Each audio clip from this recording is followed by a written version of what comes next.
Hi everyone, thanks for returning. Let's unravel another horrible case, the case of Saga Elnaborg.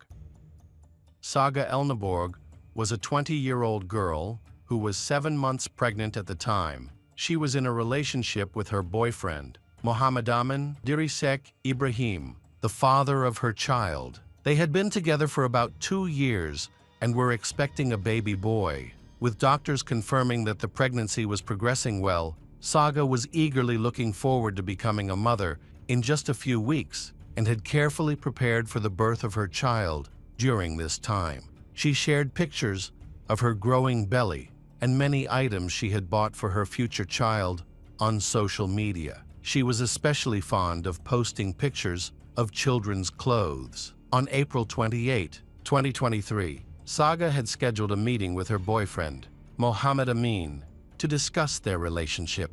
That day, she informed her mother that Mohammed Amin was planning to visit her home, so Melissa decided not to interrupt their conversation. Saga's family was very cautious about her relationship with someone from a different culture, especially since they knew that challenges could arise when meeting Mohammed Amin's family from Somalia at that time. Mohammed Amin was standing outside Saga's apartment door when he entered the house. Saga began to share some of the problems they were having in their relationship. Saga still loved Mohammed Amin and wanted their relationship to succeed. However, she felt uncomfortable when he often hid her from his parents, which caused conflicts between them. On April 29, 2023, at around 1 p.m., Saga's mother, Melissa, came to her daughter's apartment to support her and help gather her belongings in preparation for the arrival of her grandson.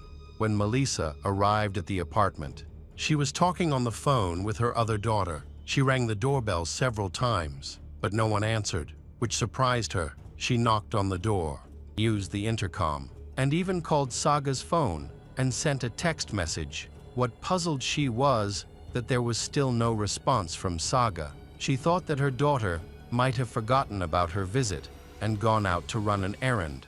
Although Melissa had a spare key, she noticed that the door was unlocked as she approached, which seemed very suspicious. Saga was always careful to lock the door. Even when she stepped out for a moment to get the mail or do the laundry, there was no way she would leave the door open. When she entered the apartment, Melissa heard the sound of running water in the kitchen, so she rushed in to turn it off. She called out to her daughter, but there was no answer. When Melissa entered her daughter's bedroom, she found the lights off, and the darkness made her feel uneasy. When Melissa turned on the light, she was horrified to see her daughter lying on the floor. Saga was there, with a light cord wrapped around her neck.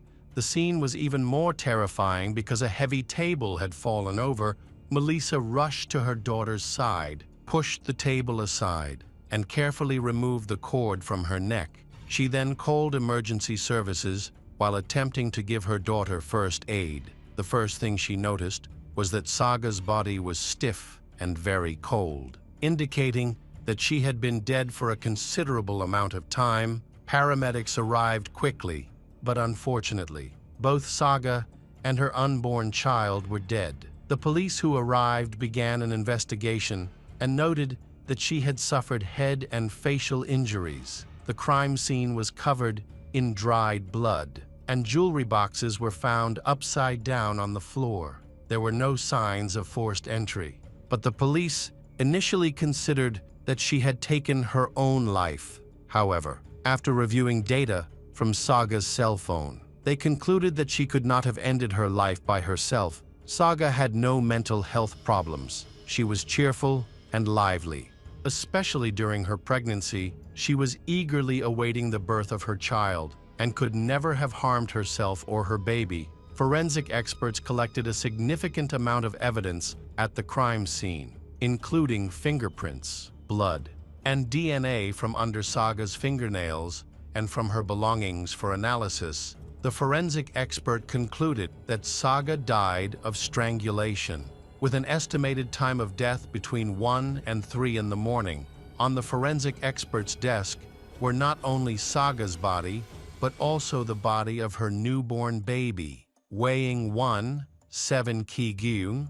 Tests showed that the baby was completely healthy. This was a devastating shock to Saga's mother, family, and friends. The police quickly launched an investigation into the messages from Saga's relatives. The first person they spoke to was her mother, Melissa. She explained that on April 28, her daughter had planned to meet some friends at a local restaurant. Melissa noticed that her daughter seemed very anxious and was checking her phone frequently. Saga said that she did not want to miss a message from her boyfriend, Mohammed Amin. Melissa revealed that he had already informed his parents about Saga, however. Before that, Mohammed Amin had been extremely anxious and nearly had a nervous breakdown because he feared that his parents would not approve of his relationship with Saga. His parents are Muslims with strict conservative beliefs. In contrast, Saga is a Swedish citizen with Thai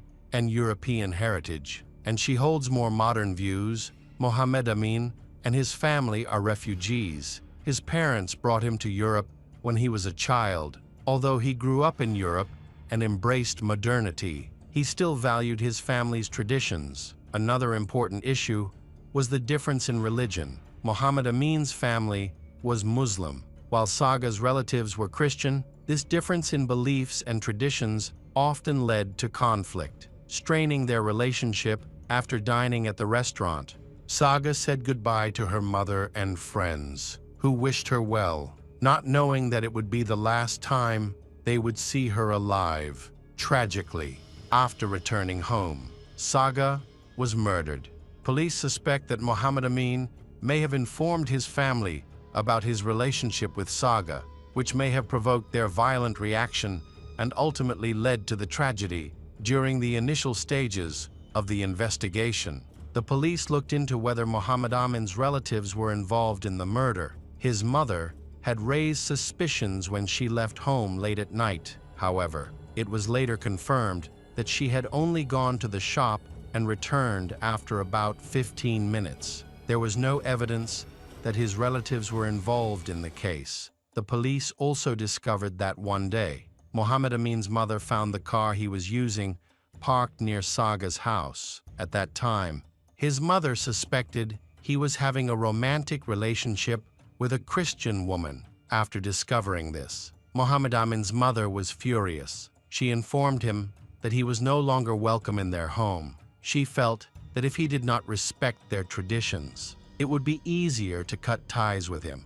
In his defense, Mohammed Amin claimed that he had never visited those people and that he had convinced her of that. However, according to Melissa, their relationship had deteriorated since Saga became pregnant. It was rumored that Mohammed Amin wanted her to have an abortion because he was afraid of his family's reaction. Despite this pressure, Saga decided to continue with the pregnancy and give birth. She said that if necessary, she could raise the child herself. In October, Saga shared the news of her pregnancy with her family, and everyone was very happy at that time. Her relationship with her boyfriend was not good, as they often had conflicts due to cultural differences, which made communication difficult. Saga felt that if Mohammed Amin did not change his views, it would be difficult for them to connect. However, a few months later, things seemed to improve.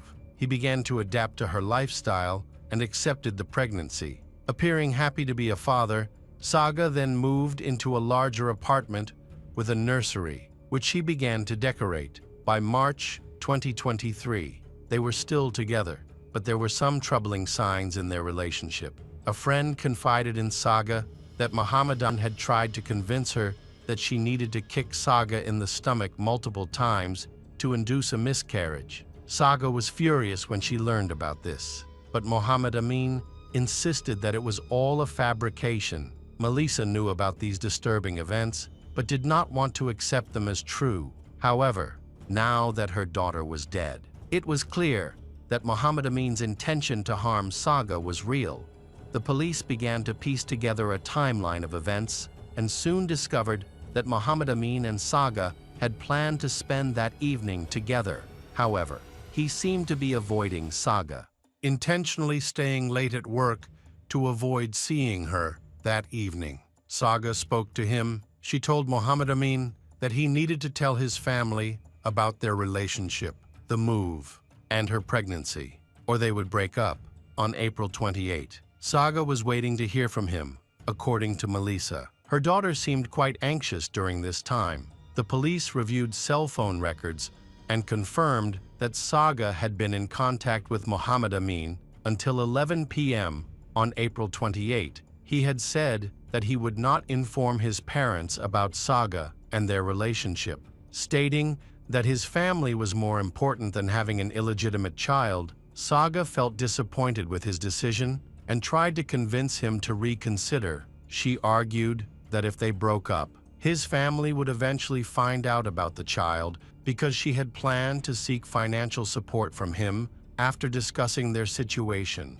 Mohammed Amin agreed to tell his family about Saga and the baby. He expressed his anxiety, saying that he felt like his heart was going to burst. This was the last message he sent her before she was killed. Police believe that Saga's determination to reveal the truth and her ability to tell his parents herself motivated Mohammed Amin to attack the girl. He remains the only suspect in the case. Mohammed Amin was brought in for questioning.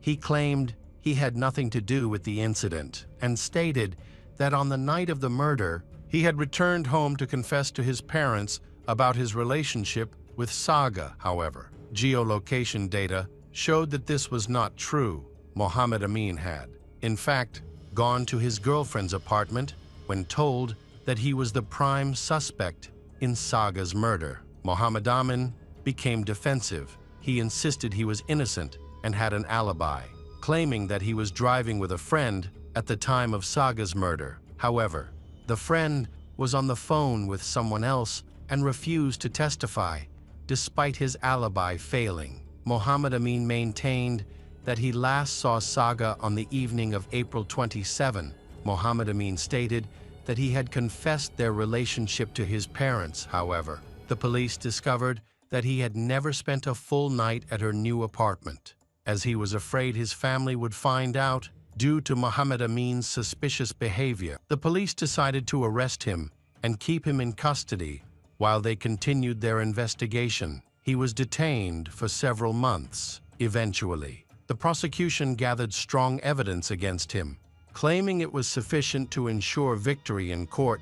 The investigation even involved specially trained dogs, which helped identify some of the evidence. Mohammed Amin's lawyer argued that the dogs' findings should not be the main basis of the case, as they were not a reliable source of information. However, there was still much more evidence against him. DNA analysis and a review of the evidence took quite a while, but eventually confirmed the truth of the case. Mohammed Amin wrapped an electric cord around Saga's neck while she was sleeping on the sofa. He then dragged Saga to the floor and attempted to push her onto her stomach in an effort to force her to terminate the pregnancy. Despite her best efforts to protect her child, Saga sustained injuries to her hip. Mohammed Amin then attempted to strangle Saga, pressing the edge of the table against her throat. Exhausted and unable to lift the heavy object, Saga suffocated. When she died, the table was still pressed against her throat, leaving a deep dent after committing the crime. Mohammed Amin tried to make it look like a robbery by throwing some boxes around. The defense argued that Saga was the victim of real robbers who stole money and various household items. However, the prosecutor believed that Mohammed Amin's actions only added to his guilt. Several missing items were later discovered during a search of his home. He claimed that these items were either his or gifts from his girlfriend. A key piece of evidence against him was his DNA found under Saga's fingernails. In addition, a forensic expert determined that Saga had been abused before her death. Mohammed Amin claimed that the act was consensual and had occurred a few days before her death. However, the prosecution cast doubt on his testimony, highlighting inconsistencies and lies in his statements during interrogation. Police found multiple traces of his DNA in Saga's apartment. The investigation revealed some disturbing searches by Mohammed Amin. Notably, He searched whether kicking a mother in the stomach could harm her unborn child. The prosecutor's office believes that instead of visiting his family, Mohammed Amin went to Saga's apartment. He never intended to tell his family about her for fear of their reaction, but Saga pressured him with her demands. In response, he killed her. Motivated by fear of his parents, the defense argued that the DNA found under Saga's fingernails could have been there long before the murder. However, Melissa, Saga's mother, insisted that her daughter was very clean and had showered shortly before her death. She knew this, especially during Saga's pregnancy. As her daughter was meticulous about her personal hygiene, it is clear that Saga had showered and changed into clean clothes, meaning that the DNA evidence found on her body and belongings was still fresh and must have been left behind during the attack. Curiously, after Saga's death, Mohammed Amin quickly deleted her from Snapchat and removed his social media accounts. The police found that he was trying to hide his connection to the crime. Fortunately, the deleted data was easily recovered and added to the evidence against him. Although there was no direct evidence, Mohammed Amin's behavior clearly showed that he was indifferent to his girlfriend, Saga. During the investigation, it was noted that he was a short distance from her apartment while continuing to communicate with her from afar. He neither approached nor left, as if he were waiting for something. It is possible that during this time, he was trying to muster the courage to attack or wanted to ensure that Saga was asleep. At 2 a.m., Mohammed Amin's cell phone signal went off. He then turned on his phone to try to contact his friend, but his call was ignored. An active call signal from him was detected in the same residential area where Saga lived. This evidence helped the police uncover another lie by Mohammed Amin. He claimed that during this time, he was at home with his parents. However, Mohammed Amin's cell phone only became active at 2:16 a.m., which matched the forensic expert's conclusion about the time of death of Saga and her child. Mohammed Amin's story kept changing. At one point, he fabricated a story about a gang of robbers. He claimed to have hidden a bag of money in Saga's home, but he never explained where he obtained the large sum. According to Mohammed Amin, the robbers broke into Saga's home to steal the cash. Saga tried to stop the robbers, which ultimately led to her murder. The prosecutor's office rejected this idea. As there were no signs of forced entry at the crime scene, it was clear that Saga had either let the killer into her home willingly or that he had a key to her apartment. Mohammed Amin had a motive for the crime. During his 9 months in prison, he never confessed and steadfastly denied any involvement. However, the prosecutor's office gathered a significant amount of evidence, both direct and indirect, to support their case. Although he did not admit to the crime, he expressed fear about telling his family about Saga. He claimed to love her and even the child, but he believed his conservative parents would disown him for dating a European girl. After hearing arguments from both the prosecution and the defense, the jury deliberated on the verdict. On June 9, 2024, they unanimously found Mohammed Amin Abdirisek Ibrahim guilty of the premeditated murder of Saga Elnaborg, and he was sentenced to life in prison. Despite this, he maintained that he loved both Saga and his unborn child. Claiming that he never intended to harm them, he insisted that violence was not part of his character and that this was the first crime he had ever committed. The investigation revealed that Mohammed Amin had been seeing other women regularly during the 2 years of his relationship with Saga. Although he denied any extramarital affairs, evidence showed that he had numerous meetings with different girls, some of which became intimate. This information further tarnished his reputation. His defense attorney, meanwhile, argued that Mohammed Amin was innocent and that Saga had been the victim of an attempted robbery.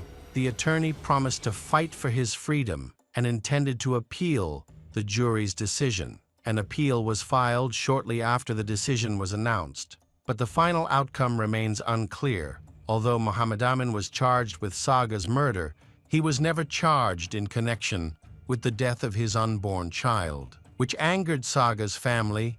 The investigation attracted considerable public and media attention. The tragedy once again highlighted issues surrounding migrants, especially those from Muslim countries, who have been arriving in Sweden more frequently in recent years. Many people have noted that these migrants struggle to integrate into European society and often refuse to accept individuals from different cultures. A violent murder arising from cultural and religious differences sparked public outrage and prompted calls for government action. Some defended Mohammed Amin, claiming he was innocent. His family argued that he had no violent tendencies, and many believed in his innocence, offering him strong support. According to relatives, Mohammed Amin was not ready to be a father, but he maintained that he loved his girlfriend and son, even after their tragic deaths. Welcome back, detectives. Let's dive into another horrible case. The case of Sonda Diameter. In December 2018, a group of college students brought their 20-year-old friend Sonda Diameter to the emergency room in critical condition. He was unresponsive, extremely pale, and had a body temperature of 27 degrees Celsius. This was unusual because Sonda was a healthy and active young man with no previous health problems. The medical team ran several tests, which revealed that Sonda had hypernatremia, a life-threatening condition caused by too much sodium in the body. Normally, an adult consumes about 2 grams of sodium per day, but Sonda's body contains 160 grams, equivalent to about 2 months' worth of sodium. The medical team asked Sonda's friends what had happened, but they simply shrugged, avoided eye contact, and pretended not to know about Sonda's condition. It was clear that something was wrong. Despite the efforts of medical professionals to save him, Sonda, 20, died of multiple organ failure. The autopsy revealed the initial findings. The pathologist examined Sonda's stomach to understand the cause of the seemingly healthy college student's sudden death. To the doctor's surprise and shock, he discovered that he had not eaten or drank any food or water for the past 2 days. Instead, his stomach contained foreign objects such as goldfish from an aquarium, the head of a rat, and the entire head of an eel. This indicated that Sonda had suffered horrific experiences before his death. The case attracted a lot of media attention, quickly becoming an international topic of discussion. Talks broke out about universities covering up shocking student misconduct and the lack of responsibility of the children of wealthy families. A student association called Reusgum was closely monitored. Reusgum, founded more than 70 years ago, is symbolized by a Flemish lion. The secret society has about 30 active male members, mostly law, engineering, and business students from prestigious families. Reusgum is one of the most prestigious and sought-after groups at the prestigious Catholic University of Leuven in Belgium, with only 2 or 3 new members admitted each year. The secret society is surrounded by rumors, which makes it all the more mysterious and mysterious. It is like an elite group of students with a lot of power and influence on campus. The Reusgum Student Secret Society has begun planning its annual initiation ceremony for new members.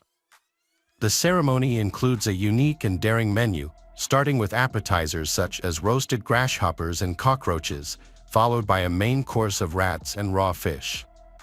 Dessert is a mix of coffee and a banned substance. A disturbing photo of a Reusgum fraternity's initiation ceremony has gone viral.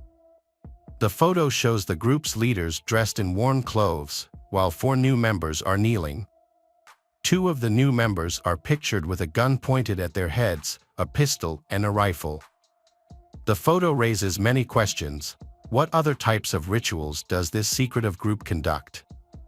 What exactly are the events that take place inside the fraternity? Considering the backgrounds of many of its members, parents, Politicians, lawyers, prominent doctors, and business leaders, what would they do to protect their children if something truly happened seriously? Sonda never had any aspirations of joining the Ryuzgam fraternity. Instead, he was a young man born in Belgium to a Senegalese father who sought asylum in the country a few years before he was born. As an immigrant, Sonda's father worked hard to ensure his two sons could live a good life. He knew that because of the color of his skin, his children would have to work twice as hard to gain the same respect and career opportunities as native Belgians. Sonda's father, Dia, worked long hours at a factory, spent many nights mastering the local language, and slept or stayed up all night to help his son study. His only desire was for his sons to succeed in life. From a young age, Sonda understood the importance of working towards his goals. He realized that success will not come easily and required perseverance and hard work. As he grew up, Sonda had a close friend named Ferry, who lived nearby. The two shared interests such as cycling, comics, and dreams of going to college, finding a good job, saving money, and eventually moving to Japan. They even promised to be lifelong friends and visit Japan together one day. However, fate had other plans for Sonda, and he will never have the chance to visit his dreamland. As a teenager, Sonda had many friends. He had an innate ability to excel in various activities, such as solving complex math problems and playing soccer, which surprised his friends.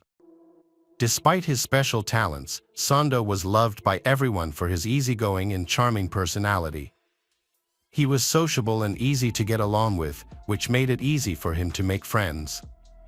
After completing high school, Sonda made his family proud by becoming the first person to attend a prestigious university, the University of Leuven. His father was extremely happy with this achievement, which exceeded his dreams. Although the university was close to home, Sonda chose to live in a dormitory. He pursued civil engineering and was determined to get a master's degree in the field. Sonda's maturity and ambition drove him to make his father proud. His ultimate goal was to graduate, secure a high-paying job, and allow his father to retire, repaying the sacrifices he had made for his children's future. By 2018, Sonda was in his third year of a 5-year program and was already thinking about his career after graduation. In order to achieve his goal of securing a high-paying job to support his family and pay the bills, he stayed away from parties and focused on finding a job. Realizing that his skin color could be a hindrance in a predominantly European industry, and with his high academic achievements, communication skills, and hard work, he realized that building relationships was important. This realization leads him to consider joining the Ryuzgam, a group that has important connections and is essential to his career. Joining the Ryuzgam seems to be a strategic decision. Many of its members come from prominent families, which makes Sonda's decision to apply a surprise to his friends, except for his brother, who understands the potential career advantages of the organization. However, his childhood friend Ferry has reservations about these groups and even tries to dissuade Sonda from joining, seeing it as a potentially dangerous move. If Ferry had known the tragic outcome that would befall Sonda, he would never have stopped trying to stop him. Sonda's decision to join Ryuzgam was not an impulsive one, he considered it carefully. With 2 years left until the end of his studies in 2018, he weighed the pros and cons before making his final decision. Sonda was then one of 10 students who successfully passed Ryuzgam's rigorous selection process. Of these 10, only 3, including Sonda, advanced to the final selection stage. In the first stage, Ryuzgam members screen out candidates who do not match their interests, personalities, or communication styles. Once the final 3 are narrowed down, the real challenge begins. We'll spend 2 months rigorously evaluating the 3 selected, culminating in a 2 to 3 day selection ceremony. During this intense evaluation process, the recruits are subjected to constant, relentless humiliation and complete dependence on the members of the Ryuzgam society. Sonda learns about the brutal initiation rituals of the society, but he is willing to go through with it for the promise of a better future. Like the other two candidates, Sonda understands that the process will be difficult and push them to their limits. However, no one anticipates risking their lives in such situations. Sonda's school friend, who belongs to another society, has his own views on the Ryuzgam initiation activities. He sees it as a challenging test of endurance, brotherhood, and self-control. Although he admits that it is difficult, he believes that it is a necessary experience and will ultimately be rewarding. However, Sonda has a very horrifying experience. He is forced to drink too much alcohol. What was even more disturbing was that he was forced to drink the urine of existing members of the society. Sonda and the other newcomers were constantly insulted. Sonda had the worst of it. He was ridiculed for the color of his skin, which made his experience even more unpleasant. In October 2018, the society held a large event at the Student Union building. New members, including Sonda, were forced to kneel and take turns drinking large amounts of strong alcohol. Despite this, the newcomers were still forced to clean up the place. They stumbled across the floor, trying to clean up their own and others' vomit. The experience was traumatic and humiliating for Sonda and the other new members. That night, the three new members were ordered to clean up, but the Ryuzgam brothers had other plans. They decide that only the dark-skinned man, Sonda, will be cleaned, citing historical precedent where dark-skinned men served white men. Sonda feels powerless to protest, but he is determined to overcome it. Knowing that this situation will eventually end, Sonda worked hard to be accepted into the society, but at the age of 20, he was still quite naive. Despite the pain he had gone through, Sonda continued to attend the society's meetings. Sonda loved his father, who had sacrificed a lot for his education, and Sonda was determined to make him proud. Sonda hoped that the humiliation would end once he passed the final hurdle. The Ryuzgam Society, which has a history of over 70 years, had only 2 members of African descent.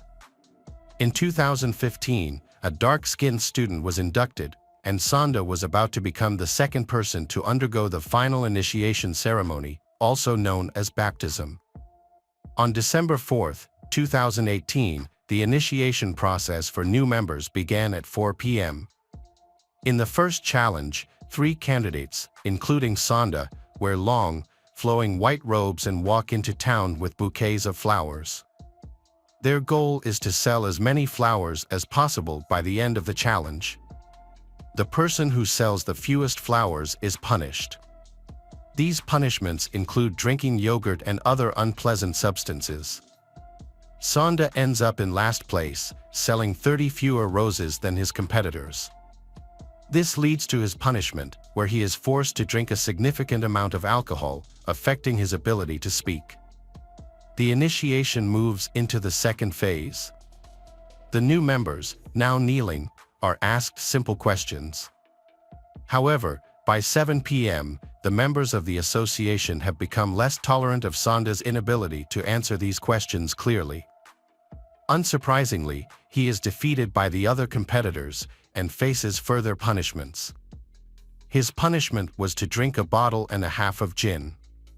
His body, not used to the large amount of alcohol, began to react painfully. His stomach was filled with the alcohol he had drunk. Sonda's health quickly deteriorated, leaving him unable to walk, talk, or move, as he faced severe dehydration and passed out repeatedly. Surprisingly, this incident took place in a public place, right on the sidewalk in front of a cafe in the city square. However, no passers-by intervened or called the police for help. At 9 p.m., the third challenge, called Endure the Night, began. The student council took the new recruits to their dormitory, where the 18 student council brothers continued to torture them relentlessly. This time, the participants were required to drink as much beer as possible. By the end of the ordeal, all 3 participants were unconscious, although they were still breathing. However, this did not stop the continued abuse. According to the order's custom, when someone faints, they are urinated on by the order's members. A video was recorded of these actions at 11:40 p.m., but the perpetrators attempted to delete the footage. When the first day of the event ended, the new members were taken to their quarters and violently thrown onto their beds. The water supply was cut off as a prank. The initiates' belongings were vandalized with ketchup and chocolate, and they were locked up. This meant that if any of them woke up, they would not have access to water to relieve their dehydration, having consumed a potentially fatal amount of alcohol. This was just the beginning of a week-long initiation ceremony at one of the country's most esteemed universities. But the most traumatic experiences were yet to come.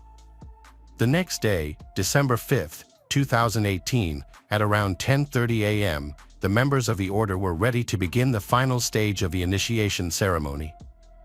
They woke up the 3 new members, loaded them into a car, and drove out of the city to a remote village about an hour away.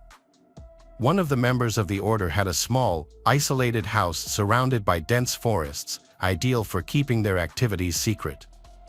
Along the way, they stopped several times to purchase the necessary items for the ceremony. They visited a pet store to buy items such as aquarium fish, eels, live rodents, as well as bird and dog food from a pet store.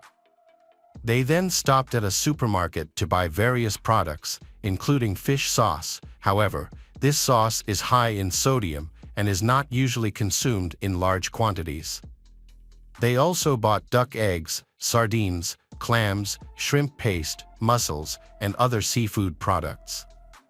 During their stop, a professor approached the group of students and noticed that one of the students was in need of help.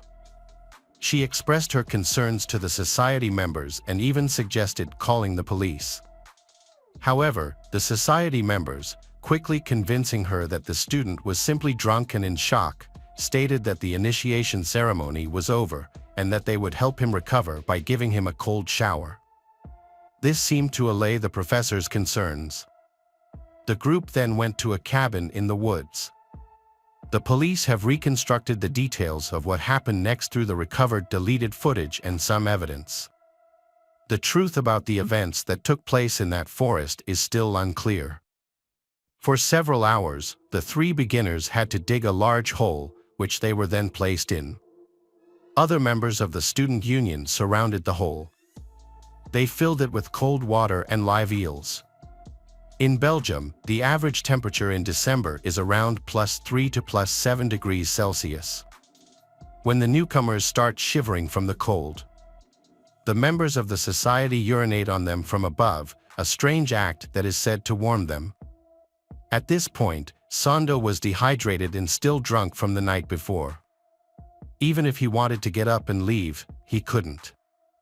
Normally, if a new initiate wanted to stop, he would just ring a bell placed at the edge of the pit, but this time the bell had been removed, leaving Sonda with no way to indicate that he wanted to stop. His physical condition, unable to stand or speak, left him helpless. The 3 new members, exhausted and drunk, were forced to sit in ice water and endure the urination and defecation of the members of the order. They were then forced to bite the heads of rats and eels that lived in the water and drink fish oil. After 6 hours of enduring these brutal conditions, Sonda's body began to weaken and he passed out. Finally, he was taken out of the water, dressed in dry clothes, and placed next to the fire. As he curled up on the ground for 2 hours, the initiation ritual continued around him. As Sonda's health deteriorated, instead of seeking immediate medical help, the fraternity members spent their time taking pictures and recording Sonda's painful images and sounds. Sonda's body was now reacting violently to the excessive sodium intake, leading to high blood pressure and a nosebleed. Sonda then passed out. Time passed. It wasn't until 8:57 p.m. that one of the fraternity members decided to call an ambulance.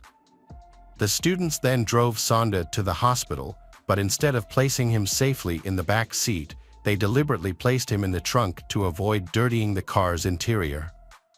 Upon arriving at the hospital, the association members deliberately withheld important information from the medical team regarding Sonda's diet and recent alcohol consumption. After dropping him off and handing him over to the medical team, the group of students left immediately, saying that the ceremony would resume as soon as Sonda was discharged from the hospital. A decision that did not take much care of Sonda's health. While medical professionals were investigating the cause of his condition, Sonda's internal organs began to fail. He was eventually transferred to Antwerp University Hospital for more advanced care and better facilities. There, he fell into a coma, and Sonda's heart stopped, and the 20-year-old tragically passed away. The cause of death was determined to be high levels of sodium in his body due to his excessive consumption of fish sauce during the ritual. This prompted the hospital to notify the police, who immediately opened an investigation into the circumstances surrounding Sonda's death. As news of Sonda's death spread, 2 other ritual participants were rushed to the hospital at 10:40 p.m. after their conditions worsened. Their parents also rushed to the hospital upon learning of their child's serious condition. Meanwhile, the members of the cult attempted to cover their tracks by destroying all evidence. They filled in a trench used in the ritual, cleaned up the room where they used ketchup and chocolate, turned on the water supply, and deleted incriminating messages, photos, and videos from their phones. However, when the police arrived, they were still able to recover the deleted data from the cult members' mobile devices. The investigation into Sonda's death has been difficult, despite the considerable amount of evidence that has been collected. The members involved belonged to powerful families whose parents quickly sought legal representation. Although the evidence linking the 18 members of the student body to Sonda's death grew stronger, the investigation dragged on and was repeatedly thwarted by powerful parents. All 18 students deleted their social media profiles and limited their communication, speaking only through their lawyers. Following Sonda's tragic death, the Ryuzgam student body was eventually dissolved, and the university disciplined the students involved, requiring them to complete 30 hours of community service. Despite the severity of the incident, none of the students were expelled. The group of 18 completed their studies without any significant consequences. A group of teachers protested the lenient punishment, writing an open letter in support of harsher punishments for the group, but no additional measures were taken against the students. The legal process of the case was completed in July 2020. However, the lawyers for the Ryuzgam members tried to reframe the case as a tragic accident caused by Sonda's poor health. It was not until May 26, 2023, that the court finally issued its verdict. The court found 18 Ryuzgam students guilty of manslaughter and mistreatment.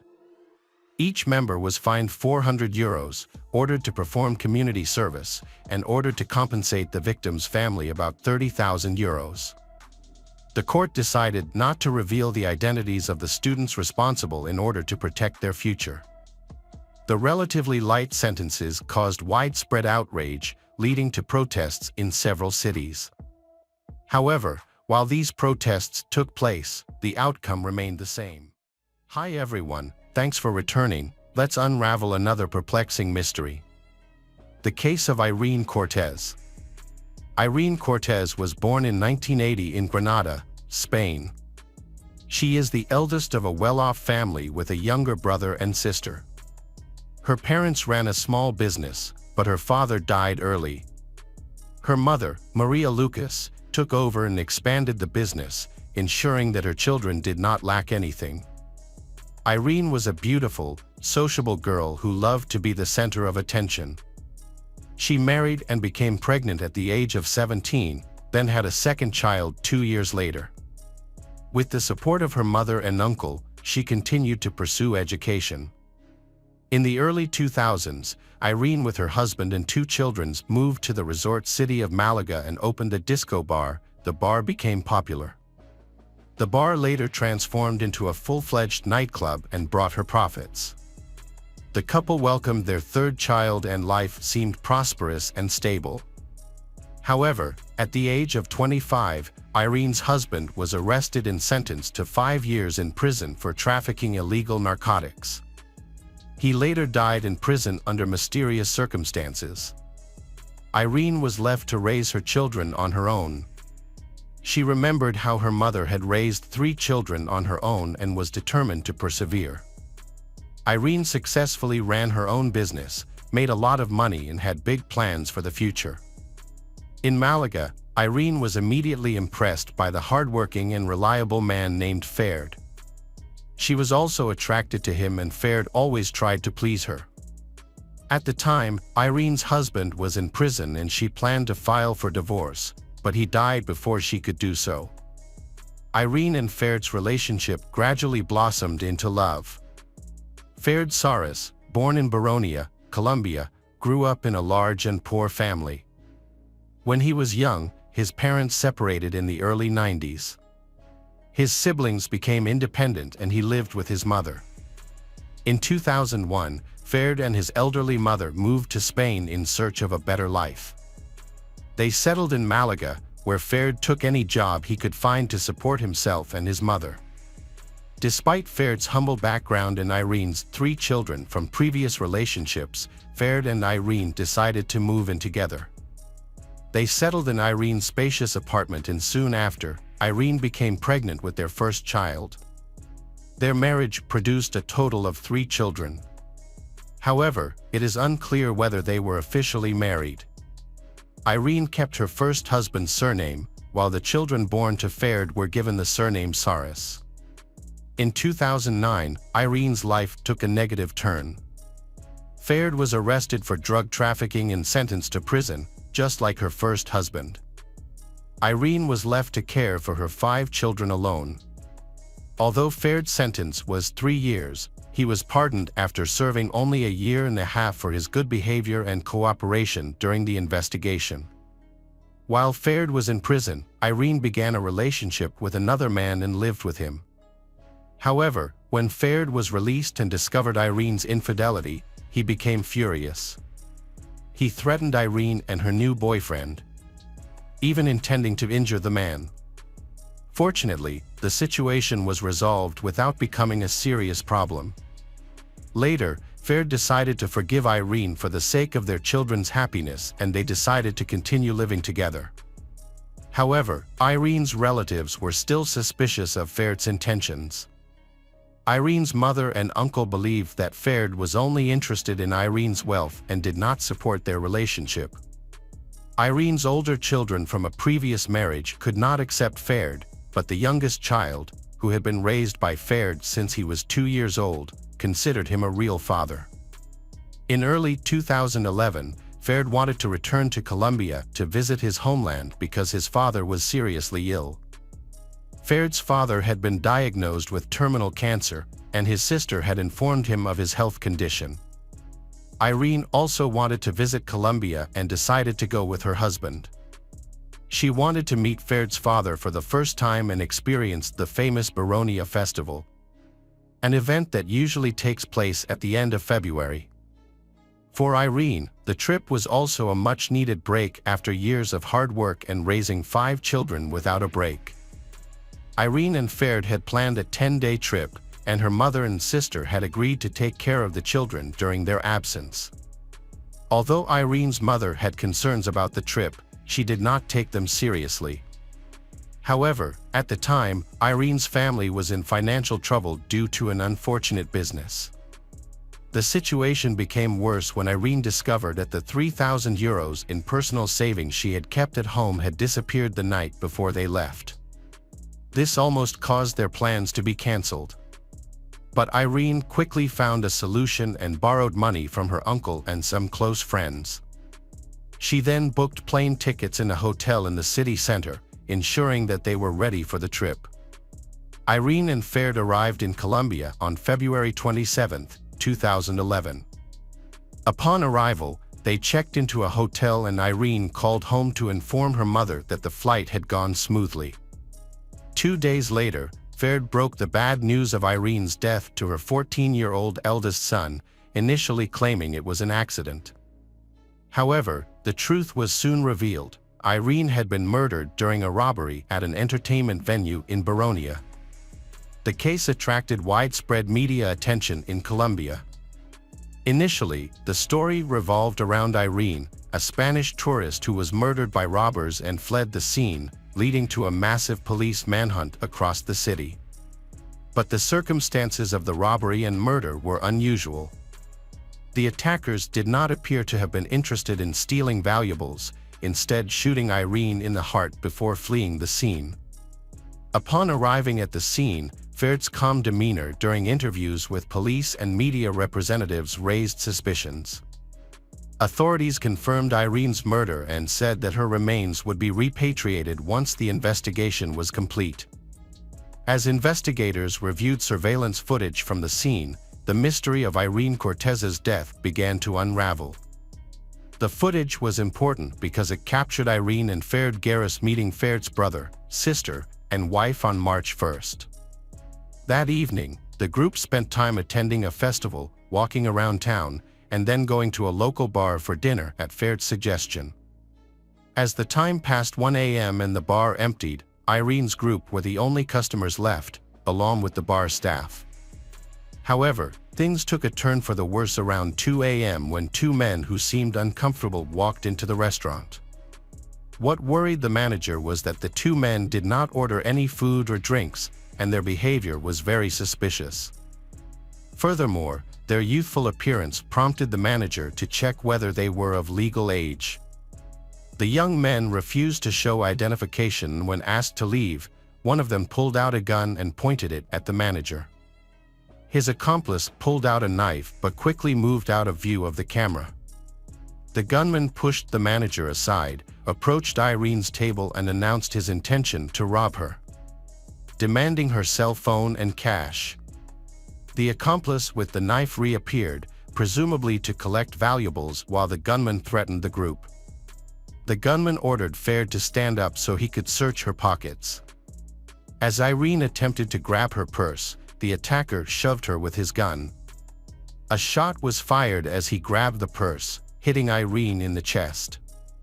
She fell to the floor, and the attackers fled without taking anything. Faced with a dangerous situation, Faird and his brother chased the attackers while his sister tried to treat Irene's wounds. At that time, the brother's wife called for help, but the attackers escaped too quickly to catch up. The emergency services arrived quickly, but Irene died of her injuries on the way to the hospital. After the robbery and murder at the bar, which left Irene dead, law enforcement agencies mobilized all possible resources. Since the city was in the midst of a crowded holiday season, ensuring their safety was of utmost importance. A large reward was announced, 10 million pesos, equivalent to 3,500 euros, for information leading to the perpetrator. Shortly after, a suspect named Brian Dario was arrested. He later gave the name of his accomplice, Juan Carlos. Juan Carlos, 18, voluntarily surrendered in the hope of a lighter sentence.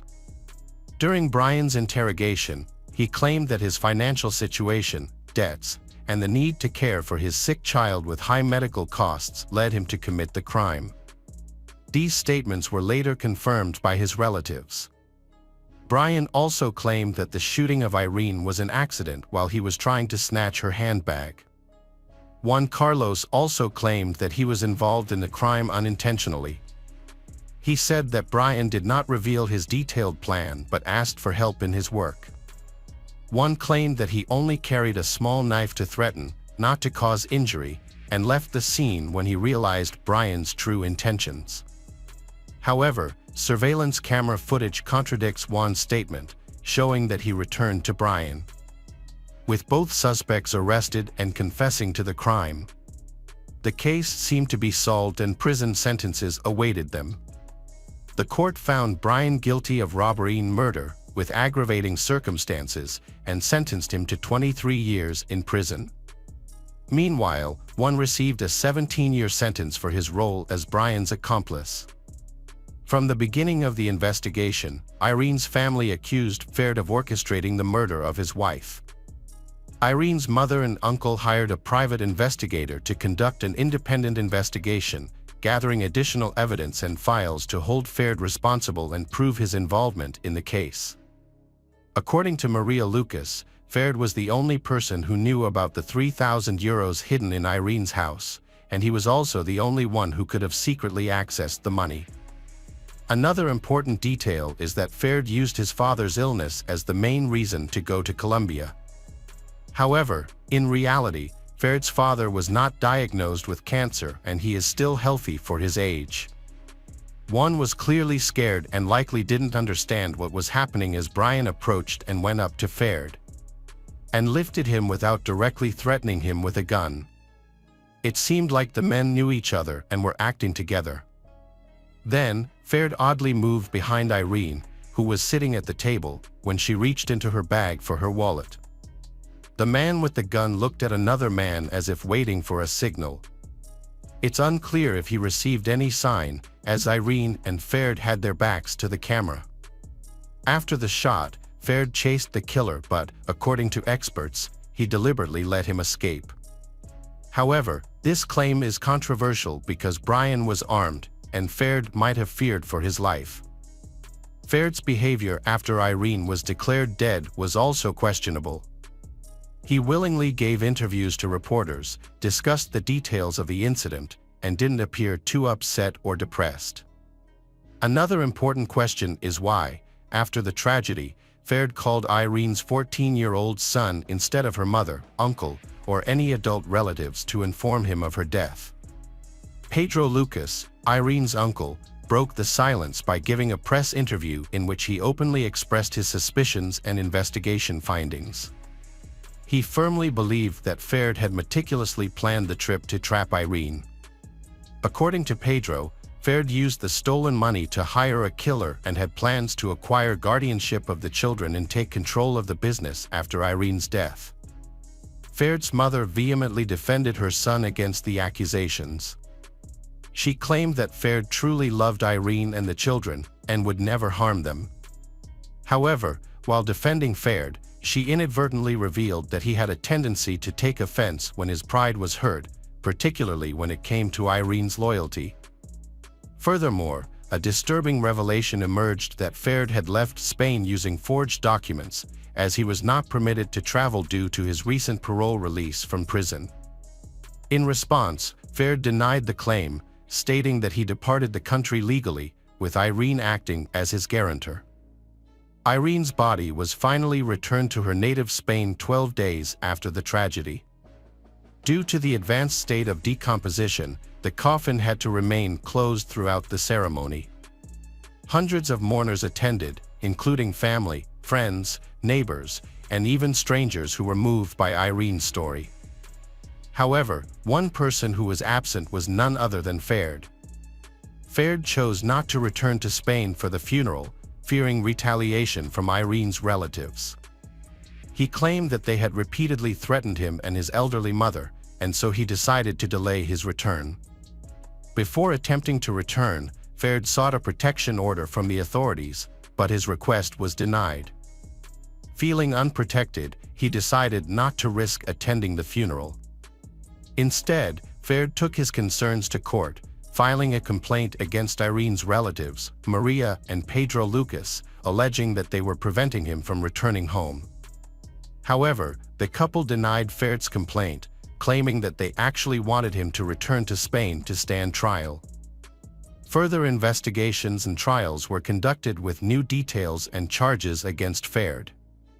Brian and Juan, who were serving time in a Colombian prison, were questioned about their relationship with Ferd and the possibility of a premeditated plot. However, Brian completely denied this theory. He maintained that the murder was simply the unintended consequence of a robbery gone wrong. Brian claimed that he had never met Ferd before and denied being hired as a hitman to kill Irene. The allegations seemed to lack any basis, with no clear evidence of premeditation or contract killing. There were only assumptions and interpretations of events from the recording. Brian admitted that he had consumed alcohol and drugs that night, so he did not remember the events clearly.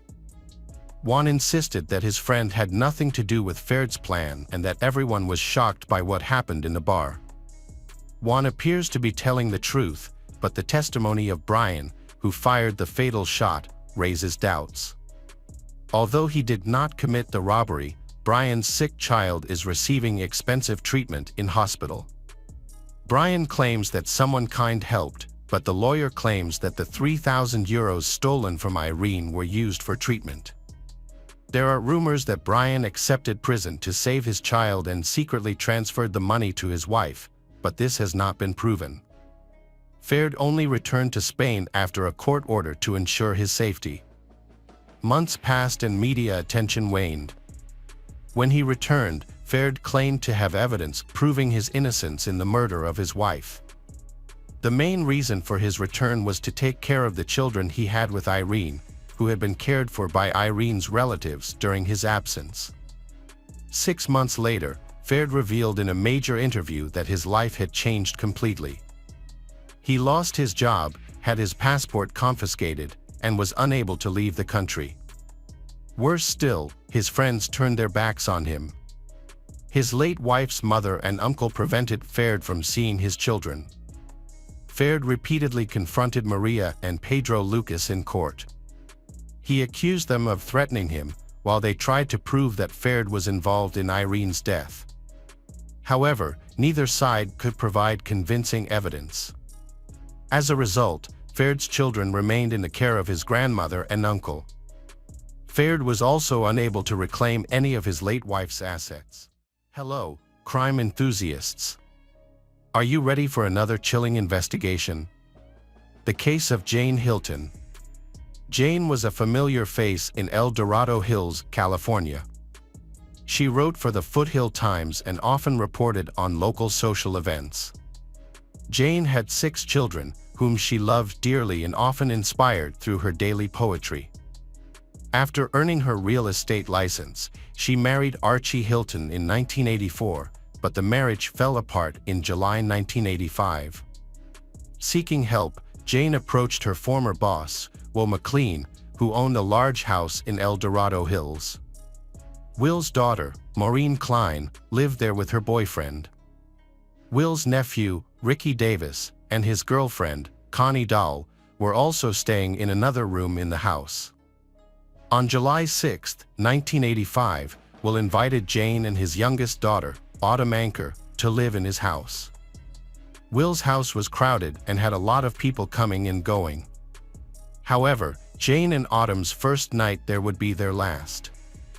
At 3:30 a.m., Ricky Davis, 20, and his girlfriend Connie Dahl, 19, returned from a party and found Autumn wandering around outside. Autumn said she had been attacked and feared her mother would be angry. The 3 of them then went inside, where they found traces of blood in the hallway. When they entered the first room, which belonged to Ricky's mother, Maureen, the air became quiet. On the bed, they found the bloody body of Jane Hilton. She had stopped breathing. Because Maureen and her boyfriend were away on a camping trip and were not home at the time, Ricky and Connie called 911. Paramedics and police arrived at the scene, but Jane was pronounced dead at the scene. She had been stabbed 29 times, beaten, and bitten on the shoulder. This senseless murder led investigators to begin questioning those closest to Jane. Archie Hilton, Jane's estranged husband, was at the top of the list of suspects. He was interviewed and provided a solid alibi, including DNA. Initially, Archie Hilton was the logical choice because their marriage was in trouble. However, he said that although they were having some difficulties, there was no sign that he and Jane were going to divorce. When Ricky Davis and Connie Dahl were interviewed, they both said that they came home early in the morning and found Autumn waiting outside. When they entered the house, they found the hallway carpet soaked in blood. The blood trail led them to the master bedroom, where they found Jane lying dead on the bloody mattress. The details and physical evidence in the case were scant, and the potential suspects all had alibis. The case gradually went cold. The cold case was reopened in 1999, and El Dorado County Sheriff's Department detectives Richard Strasser and Rick Fitzgerald were assigned to investigate. After a thorough review of the case file, they focused on a newspaper article about Connie Dahl, Ricky Davis's ex-girlfriend and Jane Hilton's roommate. In the article, Connie described the position of Jane's body when she was found, lying on the bed, as if someone had placed her in her usual sleeping position. However, this testimony contradicted Ricky Davis's earlier statement. Ricky had said on the recording that the body was found on the floor. But at the time, detectives thought they heard Ricky say that, but they weren't sure. Detectives questioned Connie for 3 hours. At first, she stuck to her story. But over the next 18 months, Connie was questioned 4 times. Each time, the detectives used techniques known to increase the likelihood of a false confession. They accused Connie of her role in the murder, and she was threatened with being charged with murder. As a result, Connie cooperated with the detectives, even though she had no actual role in the case. She was convicted of manslaughter and only served 1 year in prison. Detective Strasser and Fitzgerald lied to Connie, telling her that they would use DNA evidence to identify a suspect. In fact, no DNA evidence was collected or tested in this case. Instead, the investigators used crime scene photos and real events, such as the bite mark on Jane's shoulder, to provide information to Connie and guide her to recall events the way they wanted. Over the course of 4 interviews, Connie began to lose control and recall events from the case. However, this also allowed her to create a completely different story about the night of the murder, based on what she remembered and what investigators gave her. Connie Dahl gave conflicting accounts of Jane Hilton's murder. In one interview, she claimed that Autumn Anker was present at the crime scene and was shot. In another interview, she admitted that she may have bitten Jane's shoulder. Connie also claimed that the murder began with an argument between Ricky Davis and Jane, which stemmed from Ricky's desire for Autumn to join them at a party, which Jane refused. Despite changing her story to fit the facts, Connie could not recall the murder weapon or where it was hidden. However, she implicated her ex-boyfriend Ricky Davis in the case, making him the prime suspect. Following Connie's confession, detectives interviewed Ricky Davis and Autumn Anker. Both stuck to their original accounts of the case. The detectives attempted to deceive Ricky by telling him that Autumn had also implicated him in the murder, but he did not change his story. Autumn told the detectives that she had no reason to protect Ricky and would not be swayed by threats of charges. Despite using coercive interrogation techniques, the detectives were unable to get Ricky or Autumn to change their statements. Therefore, they used Connie's confession to arrest Ricky. Connie accepted a plea bargain, agreeing to testify against Ricky in exchange for a reduced sentence. At Ricky's first trial, the jury was unable to reach a verdict, leading to a retrial. However, at his second trial in 2005, the jury found him guilty. During the trial, Connie took the stand and testified against Ricky. She explained that she had wrestled with Jane and accidentally bit her shoulder. Connie then walked out, leaving Ricky alone with Jane. Once outside, she heard Jane screaming, pleading, and gagging as Ricky continued to assault her. Ricky was sentenced to 16 years in prison for second-degree murder, largely based on Connie's testimony. Connie, on the other hand, received a reduced sentence of manslaughter and a 1-year sentence in county jail. Unfortunately, she died of a drug overdose in 2014. Despite his conviction, Ricky maintained his innocence. In 2006, he contacted the Northern California Innocence Project, NCIP, for help in proving his innocence. NCIP, a nonprofit founded in 2001 by Kathleen Rodolphi and Linda Starr, provides DNA testing services to convicted prisoners who claim innocence. Ricky's case was reopened in 2006 after he contacted NCIP. NCIP and the El Dorado County District Attorney's Office worked together to retest DNA from the crime scene. The retesting included Hilton's nightgown and biological material found under her fingernails. The retesting uncovered a DNA profile from an unidentified male. This DNA was found on both Hilton's fingernails and nightgown, indicating that they came from the same source. The results cleared Ricky, Connie, and Anchor of any crimes. This also proved that Connie's testimony was false. The DNA test results also proved Archie Hilton innocent, but unfortunately, he had passed away by the time the results were released. The unidentified DNA profile was entered into the FBI's CODIS database, but no matches were found. While the new evidence supports Ricky's claim of innocence, there are still obstacles to overcome. NCIP successfully argued that if the DNA test results had been presented at Ricky's trial, the outcome might have been different. In California, the standard for overturning a conviction typically requires new evidence that clearly establishes innocence. This standard is extremely difficult to meet. An expert on false confessions, Richard Leo, reviewed the transcript of Connie Dahl's interview in 2015.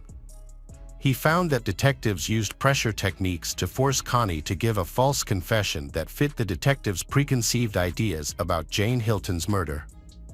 Then, in 2016, the Northern California Innocence Project, NCIP, helped sponsor Senate Bill 1134, which was intended to address these issues. The bill allows wrongfully convicted people like Ricky to prove that new evidence could convince a jury. It was passed in January 2017, after NCIP attorney Melissa O'Connell filed a motion for a new trial based on new DNA evidence. The bill was sponsored by former California State Senator Mark Leno and brings California standards in line with those of 43 other states. In 2019, Superior Court Judge Kenneth Malakian overturned Ricky's 2005 conviction and ordered a new trial. It was originally scheduled to begin in the fall of 2019, but due to the health of his defense attorney, the judge announced the trial would take place in April 2020. However, the trial date changed again. Advances in DNA testing helped Ricky become the first person in California and only the second person in the United States to be exonerated of a crime. A new DNA testing method called genetic genealogy helped achieve this result. Genetic genealogy is a new DNA testing method that involves taking DNA evidence from the crime scene and sending it to genetic companies. These companies then search genealogical databases to find a potential match. In February 2020, the DNA evidence matched a man. In February 2020, El Dorado County District Attorney Vern Pearson announced that a new suspect had been identified in the death of Jane Hilton. The man was identified through DNA evidence collected from the crime scene. Following his arrest, several residents who knew the man revealed his identity to the media. The man is known as Michael Green, a longtime resident of Roseville, California. Michael graduated from Oakmont High School in 1986. According to those who knew him, Michael was a nice and easygoing person. They even described him as very calm and cool. So, a former friend of Michael could not understand why he would commit such a brutal act in El Dorado Hills. Michael was 17 years old at the time of the crime. On the night of July 6, 1985, Jane Hilton's daughter Autumn met Michael and his two friends, Calvin and Stephen, at a park.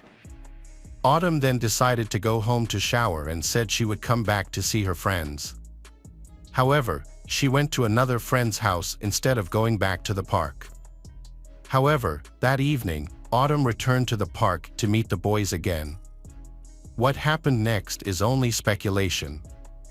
Investigators believe Michael took advantage of the moment to break into Jane's home and was discovered by her. In the struggle to escape, Michael may have attacked Jane in a frenzy. After the attack, Jane's body was discovered by Ricky, Connie, and Autumn when they returned home. Michael had no criminal record before or after the murder. Michael appeared to have lived a normal life until DNA linked him to the gruesome crime. 2 other boys who were with Michael were sought shortly after his arrest. One boy, Calvin, had died some time ago. However, another boy, Stephen, was found and questioned the day after the arrest. Stephen is considered a witness, not a participant in the case. Michael was arrested on February 11, 2020. As Michael was a juvenile at the time of the murder, he made his first appearance in juvenile court on February 19, 2020. Michael was then transferred so that he could be tried as an adult. Michael waited 2.5 years before he was tried in court. On July 29, 2022, Michael pleaded no contest. This means that Michael waived his right to a jury trial, and he will face a charge of first-degree murder. He also waived his opportunity to object to the plea. His sentencing date was set for September 27, 2022, with Judge Suzanne Kingsbury presiding. During the sentencing hearing, Dr. Elizabeth Kaufman, a professor of educational psychology, was called to testify about adolescent development. Kaufman's research shows that adolescents have a variety of developmental needs, including emotional and cognitive development. In late adolescence, young people can distinguish between right and wrong, but their ability to control their emotions declines. To provide additional information, the defense called several witnesses from Michael's childhood who had maintained relationships with him into adulthood. When asked about their views of Michael after learning of his confession, all agreed that they were shocked he had committed the murder of Jane Hilton. Those who knew Michael described him as cheerful, well-liked, funny, and lovable, both before and after the murder. Michael's ex-wife, Karen Green, said Mike was not evil at all. After the witnesses finished testifying, each of Jane Hilton's children gave victim impact statements. All described the unforgivable loss Michael had caused their family. Heather Purvis McConnell, Jane Hilton's daughter, said, "The pain that will never go away will always haunt me."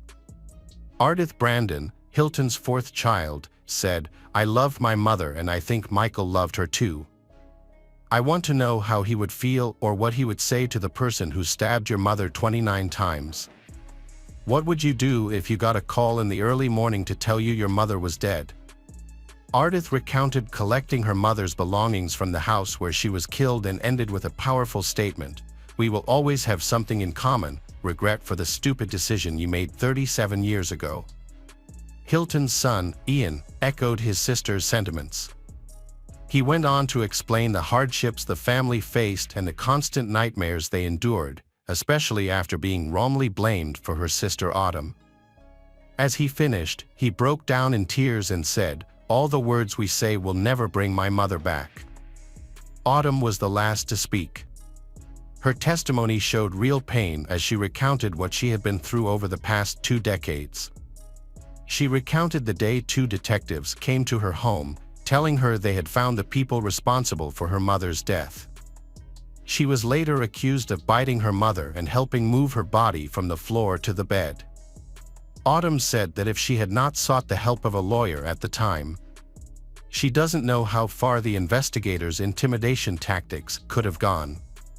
Deputy District Attorney Jay Linden read a statement on behalf of the family. In the statement, he questioned Michael about why he killed Jane in such a brutal manner. "You hit her. She had multiple injuries around her head and face. You kicked her in the jaw. You bit her shoulder. Why did you do that?" Linden went on to read a statement expressing that Michael did not just kill Jane, he destroyed many lives in the process. Linden then asked Michael if he thought about Jane and who she was. He pointed out her accomplishments and the love she had for each of her children. In her closing argument, Michael's defense attorney, Margaret Husher, emphasized that Michael was not in control of his actions. Margaret argued that Michael did not realize that his actions were wrong because he was a teenager at the time. This argument was based on expert testimony from Dr. Kaufman. She asked the court to consider a reduced sentence, reading various criminal codes and court rules. However, Judge Kingsbury interjected and stated that the court would not consider granting Michael probation, leaving the defense unable to add any further comment. In response, Lyndon thanked the court and said that the request for probation was an insult. He said it was like a slap in the face to the victim's family, who had suffered for decades. Lyndon stated that Michael had gotten away with murder for 37 years and that granting him probation would allow him to get away with more. Judge Kingsbury has heard many arguments about juvenile murder cases. In her 26 years as a judge, she said the murder of Jane Hilton was the most brutal.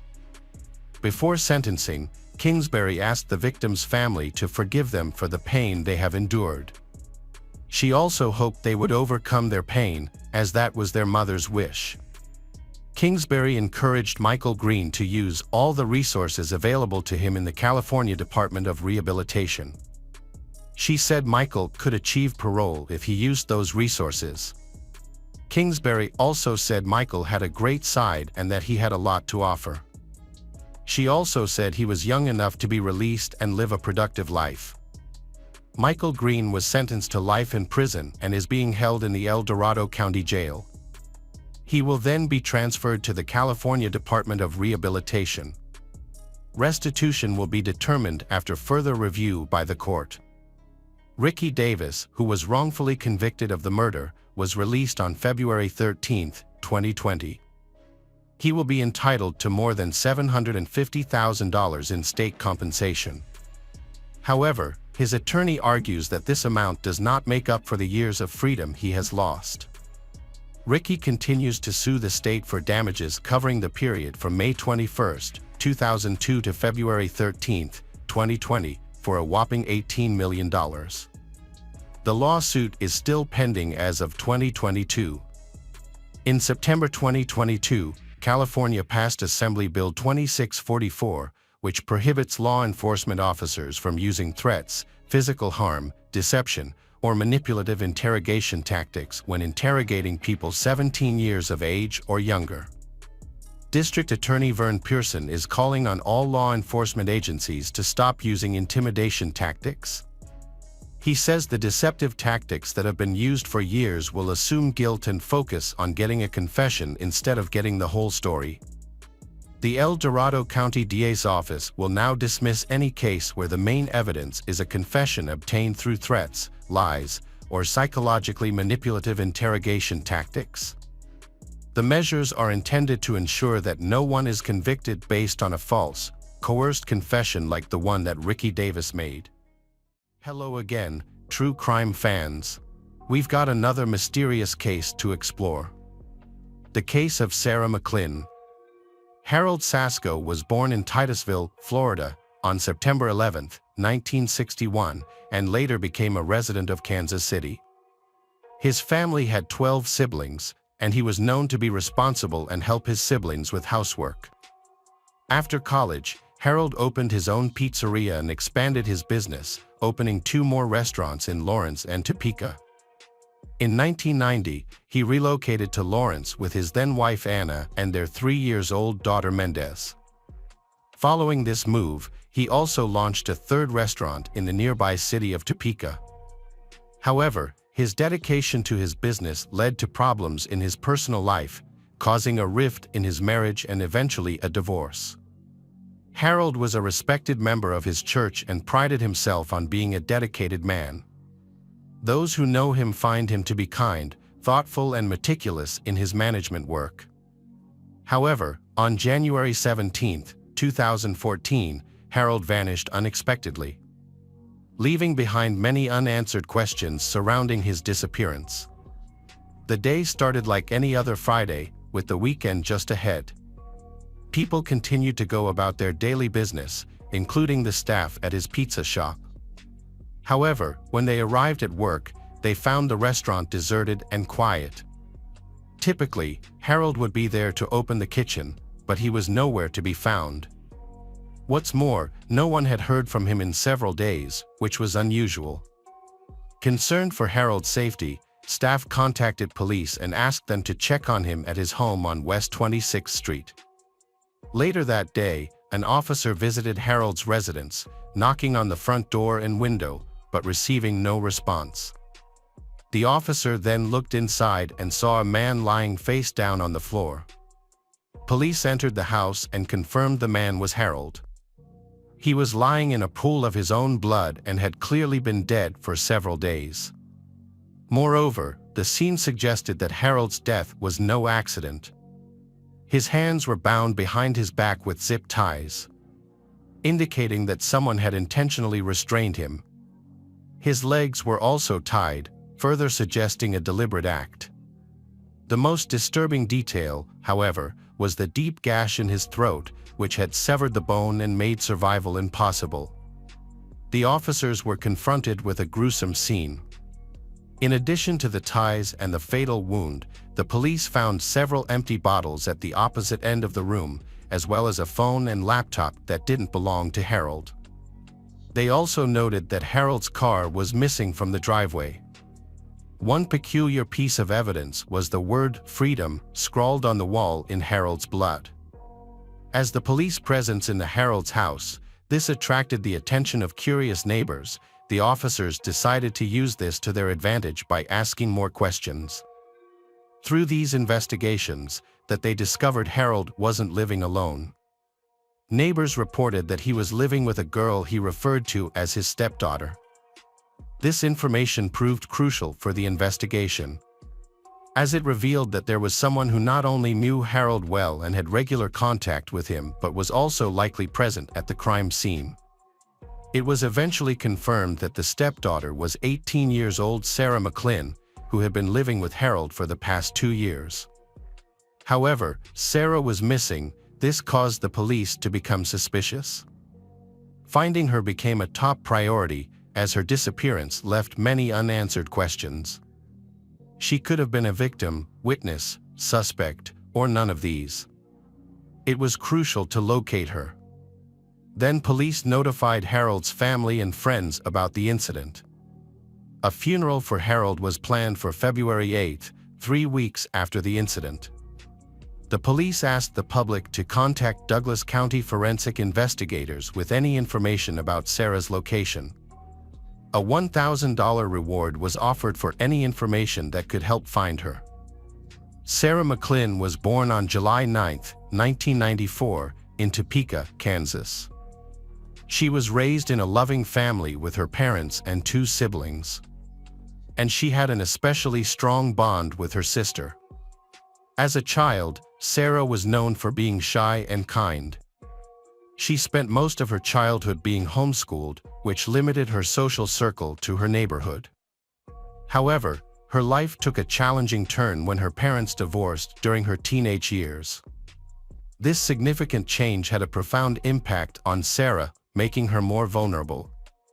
As she adjusted to her new situation, she encountered challenges that made her teenage years even more difficult. After her parents separated, Sarah's previously sheltered life left her vulnerable to people who exploited her innocence. Sadly, she experienced abuse from a neighbor, which altered her personality and behavior. Her mother was deeply concerned about this change, because she found it difficult to adapt to the new way of life among them. Sarah started secretly leaving her house at night to spend time with a bad crowd. This led to her frequently using drugs and alcohol to cope with her emotional pain. After her parents' divorce, Sarah, 14, no longer wanted to live at home and found a job at a pizzeria to start a new life. Her manager, Harold, 50, initially seemed kind, but rumors among staff suggested otherwise.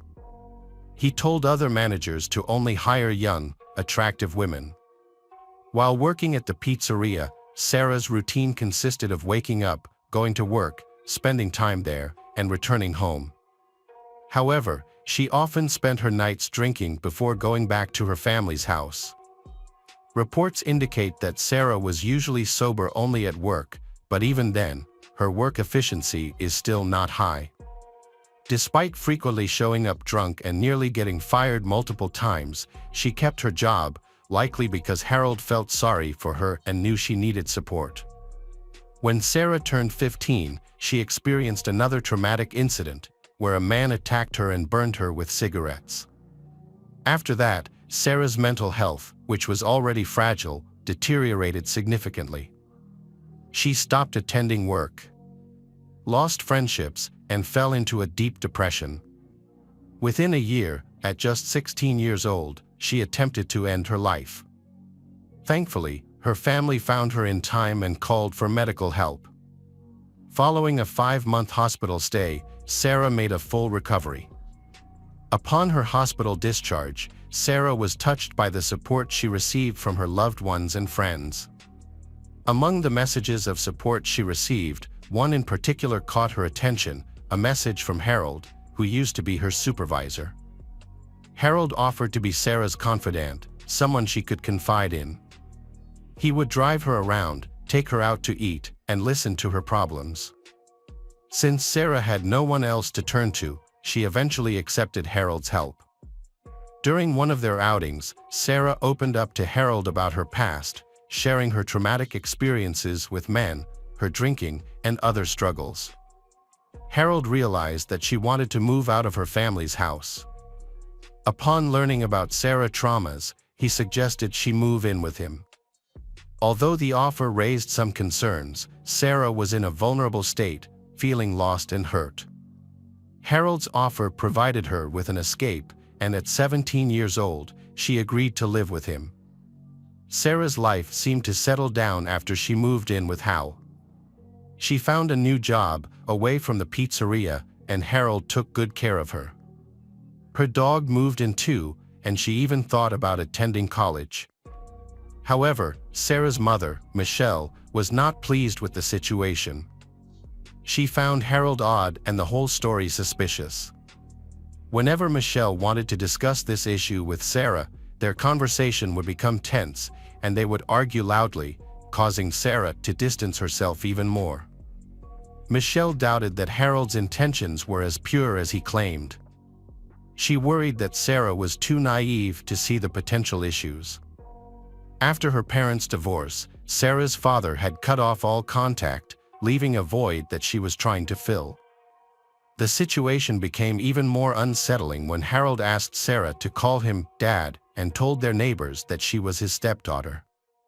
As the news spread, Sarah's colleagues started asking about her relationship with Harold.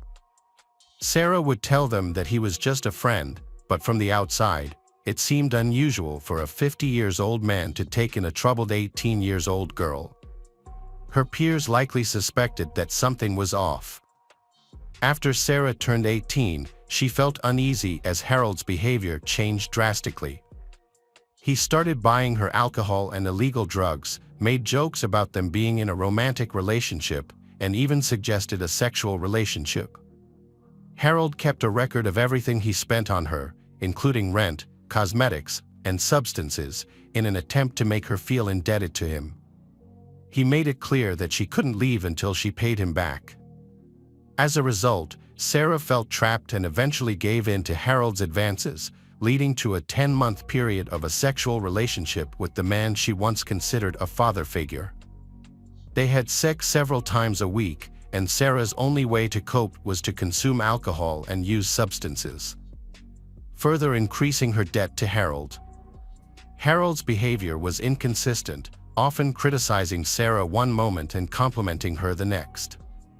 For instance, he would mock her appearance, specifically her nose, and then offer to pay for plastic surgery, which Sarah, unsure of herself, eventually agreed to. Harold treated her like an object he owned, rather than a person with feelings. He exerted control over her by covering expenses, including $16,000 for dumb implantation and planning to spend another $16,000 on breast implants. These costs would be added to her debt, forcing her to pay him back when she was financially able. Feeling trapped, she felt she had no way to escape this situation. Harold became even more controlling and threatening. He claimed he would not let her escape, which made her mental health problems worse. To cope with her situation, Sarah was prescribed antidepressants. However, this ended up adding to her financial burden, as she also had to pay for the medication. Sarah had reached her breaking point, and her mind was haunted by dark memories of her abusive past and the terrible burden of depression. She often found herself on the brink, struggling to cope. Just when she thought she had found someone she could trust, that person turned out to be an abuser. This was the final blow for Sarah, and she began to act in ways that would transform her from victim to killer. After visiting a pet store, Sarah purchased a rabbit and signed a waiver, then took it home. Later that evening, a manager from Harold's Pizzeria visited her house for dinner and drinks. When he opened the refrigerator, he was shocked to find a rabbit carcass instead of beer. Sarah admitted to killing the rabbit and revealed that it was not her first victim. The manager, feeling utterly perplexed by the circumstances, accepted the dinner invitation out of politeness, but left for home afterwards. This was a significant warning sign that hinted at Sarah's potential for violence, but it was overlooked. It was later questioned whether Sarah was truly capable of harming a human being. Initially, Sarah was reported missing. However, as the investigation progressed, she became the prime suspect. Detectives soon discovered that she had packed her belongings, taken the dog, stolen a car, and left town. Although initially believed to be heading to Texas, Sarah changed her plans and went to Florida, drawn by the warmer weather and scenic ocean views.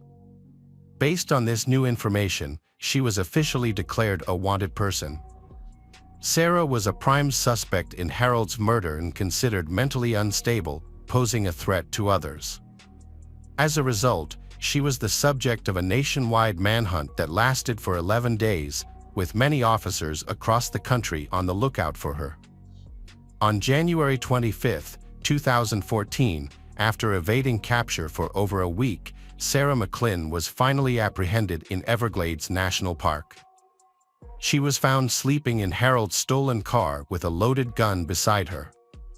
The police also discovered $2,400 in cash, 2 additional guns, an axe, and several knives, one of which had Harold's blood on it. Following her arrest, Sarah underwent a 3-hour interrogation, during which she confessed to the murder. According to her account, on January 14, 2014, Harold returned home from work and decided to fix the broken sound system. He requested Sarah to bring him a beer, and then another, and another. Harold collapsed to the floor in exhaustion, unaware that Sarah had slipped a large dose of sleeping pills into one of the beers he was drinking. Sarah had already made up her mind that Harold had to be killed. Sarah restrained him with zip ties, grabbed a hunting knife, and slit his throat. As a result, Harold died shortly after. Following the incident, Sarah took a shower, washing off the blood while listening to her favorite music. She then called her workplace, claiming she would be out for a few days due to a family member's passing. Sarah packed her belongings, including a photo of her sister, took the dog, and fled in Harold's stolen car under the cover of night. To avoid detection, she left her cell phone and laptop behind. During the interrogation, Sarah openly discussed her motives. She explained that she had been trapped in the house Harold's, deeply in debt to he sought to control her. As a result, she became his target, suffered abuse, and was eventually treated as his property. Sarah's anger fueled her desire for revenge, and she was willing to face any consequences to achieve it. In her conversations, she revealed a disturbing fascination with violence and admitted to having thoughts of it for 2 years. Additionally, in a disturbing admission, Sarah confessed to killing rabbits simply out of curiosity. Sarah's confessions put her in a precarious situation, as she not only admitted to killing Harold but also took pleasure in violent acts. It became evident that Sarah would have to stand trial. However, her confessions also showed that she was a woman dealing with difficult mental health problems. Therefore, it was necessary for her to undergo a psychological evaluation to better understand her mental state. The evaluation would help identify any underlying psychological disorders, in addition to her newly expressed tendency towards violence and her reports of memory lapses, during which she felt detached from her own mind. After a thorough assessment, Sarah was diagnosed with dissociative identity disorder. As it turned out, Sarah had multiple personalities within her, each representing a different side of her complex character. These included Vanessa, a fierce warrior, Alice, the sensitive and emotional part, and Mila, a feminine, gentle side. However, the most tragic version of them was the unnamed individual who bore the full weight of the trauma and depression. During Sarah's trial, her defense team centered argument around dissociative identity disorder. According to Sarah, one of her alternate personalities, Alice, had suicidal thoughts but was convinced by her other personalities not to harm herself. Instead, they collectively decided that killing Harold was the only solution. The defense team argued that Sarah was in a state of clinical dissociation when she committed the crime, implying that she was not fully in control of her actions. However, the prosecution argued that despite the severity of the abuse Sarah suffered from Harold, the investigation suggested it was consensual. Despite acknowledging the authenticity of Sarah's mental disorder, the judges ultimately found her guilty of murdering Harold. She was sentenced to life in prison with the possibility of parole after 50 years, a verdict that shocked both Sarah and her family. The sentencing decision raised concerns that the court had not adequately considered the long-term abuse Sarah endured and her mental state at the time of the crime. As a result, many felt that her punishment was disproportionately harsh. In response, Sarah filed an appeal, arguing that the court should have taken her history of abuse into account during the trial. Fortunately, by that time, more evidence of Harold's horrific behavior had come to light. Upon analyzing his computers, detectives discovered a large collection of illegal pornography. Furthermore, another woman reported that Harold had abused her 2 daughters. Considering this new evidence, Sarah's appeal led to a reduced sentence of 25 years, a 50% decrease from the original sentence. Despite this new information, Sarah remains incarcerated. The judge acknowledged that Harold had indeed abused and manipulated Sarah, but emphasized that this did not justify her premeditated murder. Initially, Sarah was a victim of Harold's exploitation. He was a master manipulator, deceiving many in with his charm. Some individuals still recall his generosity, as he had helped employees in financial. Harold's family acknowledges his wrongdoing but also remembers his positive qualities. They believe he needed help, not death. Similarly, Sarah's family agrees that she should face consequences for her actions but thinks the sentence was too severe, given the circumstances of her trying to escape her abuser. Harold was a complex individual, well-liked by many, yet with a darker side. His story shows how life's difficulties, traumatic incidents, and not having enough support can result in very unfortunate consequences. Sarah was abused by someone she trusted, suffered lasting damage to her mental health. However, this trauma does not excuse her intentional killing of another person. Ultimately, Harold's story teaches us to look beyond a person's appearance, as their true nature may be hidden. Harold, perceived as kind and generous, was actually manipulative and predatory. Hi everyone, thanks for returning. Let's unravel another perplexing mystery. The case of the Romand family. Jean-Claude Romand was born on February 11, 1954 in Laas, France, and grew up in Claques, Jura. He received his baccalaureate in 1971. He began his studies at Lycée du Parc in Lyon but dropped out after 1 semester. He then enrolled in medical school. Florence Cray was born on March 6, 1956. She pursued a medical degree at the University of Lyon, where she met Jean-Claude Romand, a distant cousin of her family. Initially, they didn't have a strong connection and barely spent time together. However, through mutual friends and study sessions, they gradually grew closer. Jean-Claude was attracted to Florence and he made an effort to win her over. In return, Florence considered him an ordinary person, not particularly outstanding. Her ideal partner was someone who combined the typical qualities of a doctor: intelligent, charming, and attractive. After failing her second exam, Florence decided to switch from medicine to pharmacy. Jean-Claude and her friend Luc Ladmiral also supported her decision. The three of them maintained the habit of studying, taking exams, and supporting each other for a long time, finally graduating in 1980. Florence and Jean-Claude then married, and 6 years later they welcomed their first daughter, Caroline. 2 years later they had a son, Antoine, after Caroline was born. Florence lived a normal life as a wife and mother, working part-time locally to support her family. Her husband, Jean-Claude Romand, worked for the World Health Organization in Geneva, near their home in France. In late December 1992, Florence was out running errands in Fère, France.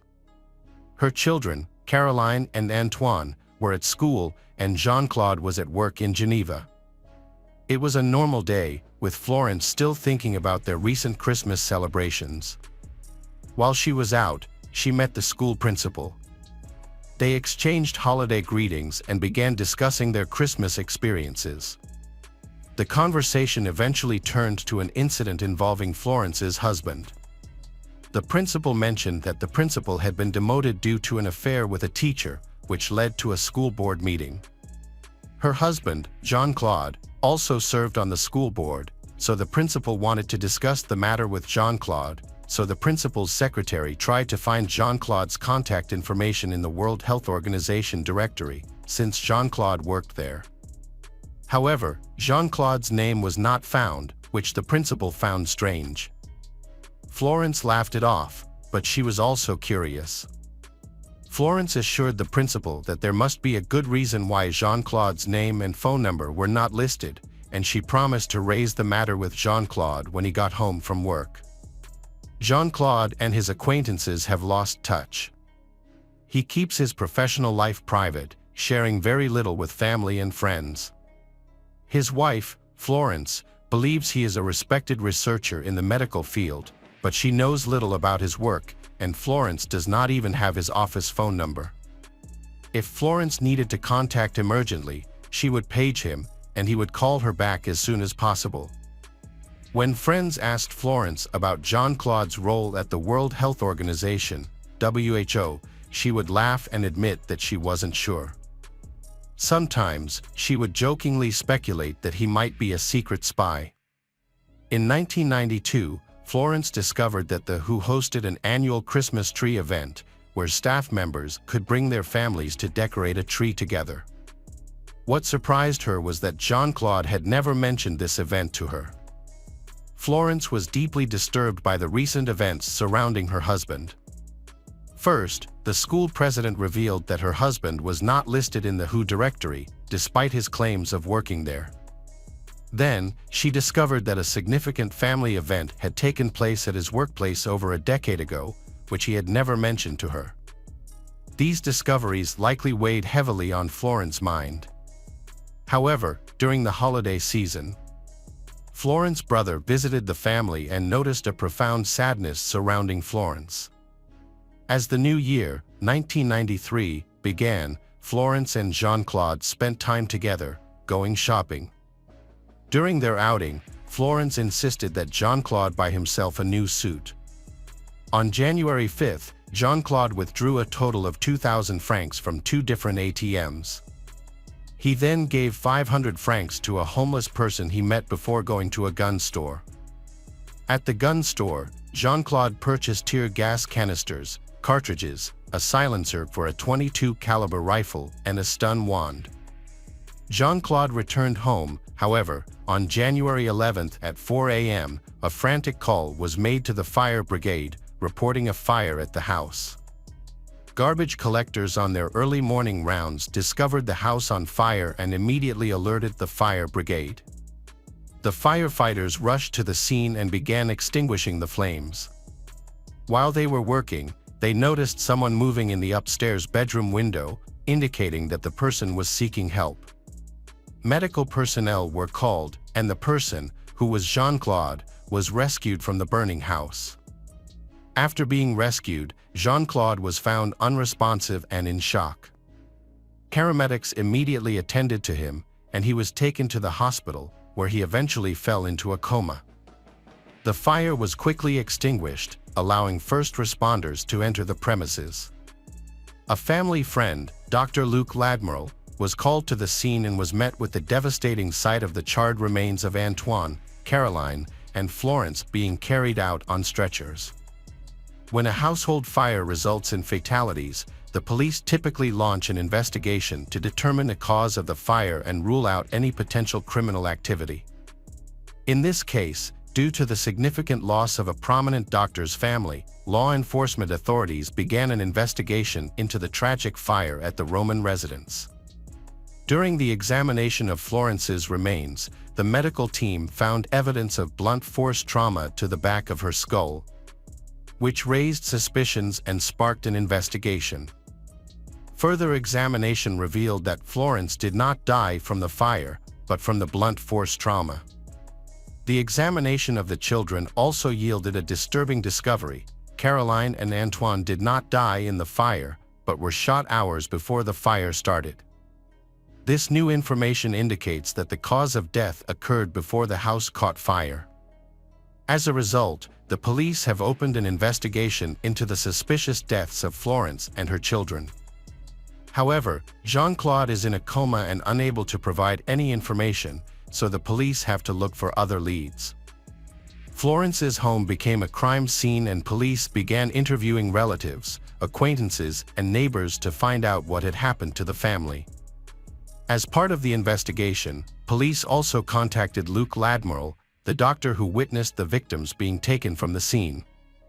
Luc had no idea what was going on, and Luc had no clue who the Florence family had enemies when asked by the police. Luc still couldn't think of anyone who might want to harm them. However, Luc was asked to come in for questioning again a few days later.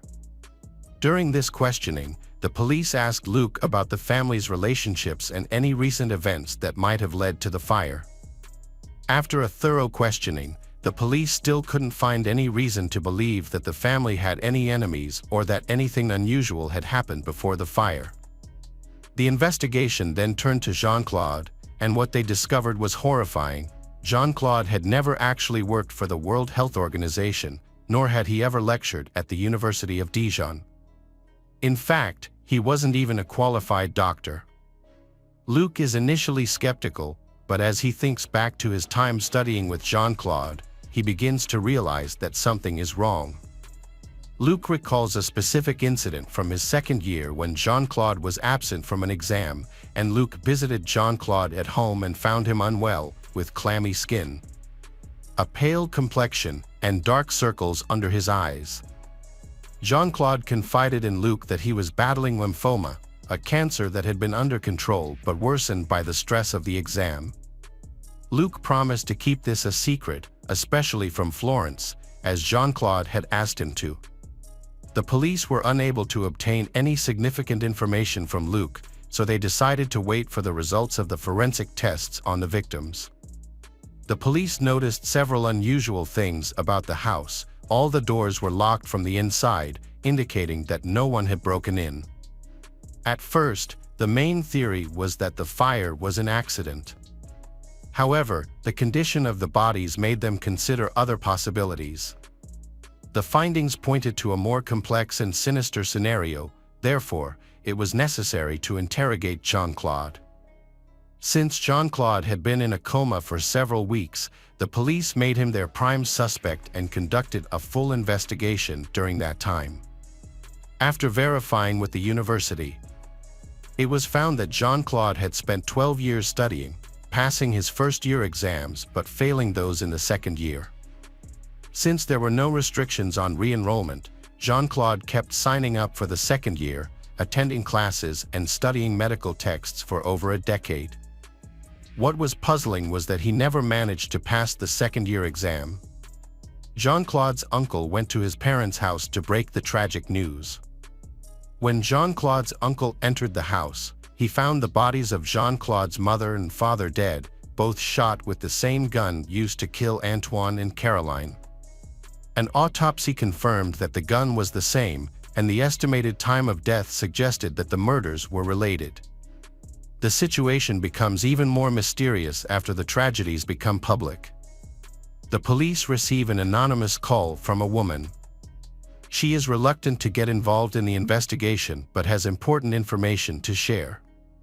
She reveals that she had a romantic relationship with Jean-Claude after meeting him in Paris. She was also told that he was a researcher at the World Health Organization. The woman was misled into believing that Jean-Claude was involved in and funding major research projects. He also presented himself as having a significant position in Geneva's banks, making them seem very attractive. Jean-Claude convinced her to invest in a Swiss bank by offering an unusually high 18% interest rate. The woman eventually agreed to give Jean-Claude 990,000 francs to invest, expecting to receive her returns after 3 months. As the deadline approached in early January, she reminded Jean-Claude of their agreement, stressing that she urgently needed the funds to support herself and her family. After negotiating, Jean-Claude invited the woman to dinner with a well-known politician, which sparked her interest in recovering her investment. On the agreed day, Jean-Claude picked her up in Paris, and they began their journey. However, as night fell, they found themselves lost on the road. Jean-Claude suddenly stopped the car and attacked the woman with tear gas, a stun wand, and a cable in an attempt to subdue her. Despite being caught off guard, the woman fought back fiercely and managed to escape the vehicle. Jean-Claude chased after her but stopped when she begged for mercy. After his plan failed, Jean-Claude begged for forgiveness and used a familiar excuse with the woman, claiming that his lymphoma was acting up, causing his erratic behavior. The woman agreed not to talk about the incident. As the police looked into Jean-Claude, they began to see him as a con man and a manipulator. When Jean-Claude awoke from his coma, he was immediately approached by the police, who wanted him to confess, but Jean-Claude chose to remain silent. With a blank expression, he stared into space, reluctant to speak when the police asked him about the events of January 9th, the fire, the shooting of Antoine and Caroline, Florence's serious injuries, and the discovery of his dead parents. Despite repeated questioning, Jean-Claude revealed nothing. The truth about Jean-Claude's life was finally revealed to the police. That's when he decided to break his silence. The reasons for this sudden change are still unclear, but it marked the beginning of him speaking out. On the evening of January 9th, Jean-Claude and his wife Florence spent a typical night at home. After putting their children to bed, they went to their bedroom. However, Jean-Claude's memories of that night are unclear until he recalls a disturbing scene, finding his wife lying in a pool of blood on their bed, with a bloodied rolling pin in his hand. Confused about what had happened, Jean-Claude claims he didn't remember if an argument had occurred. He then went to sleep beside his wife's body.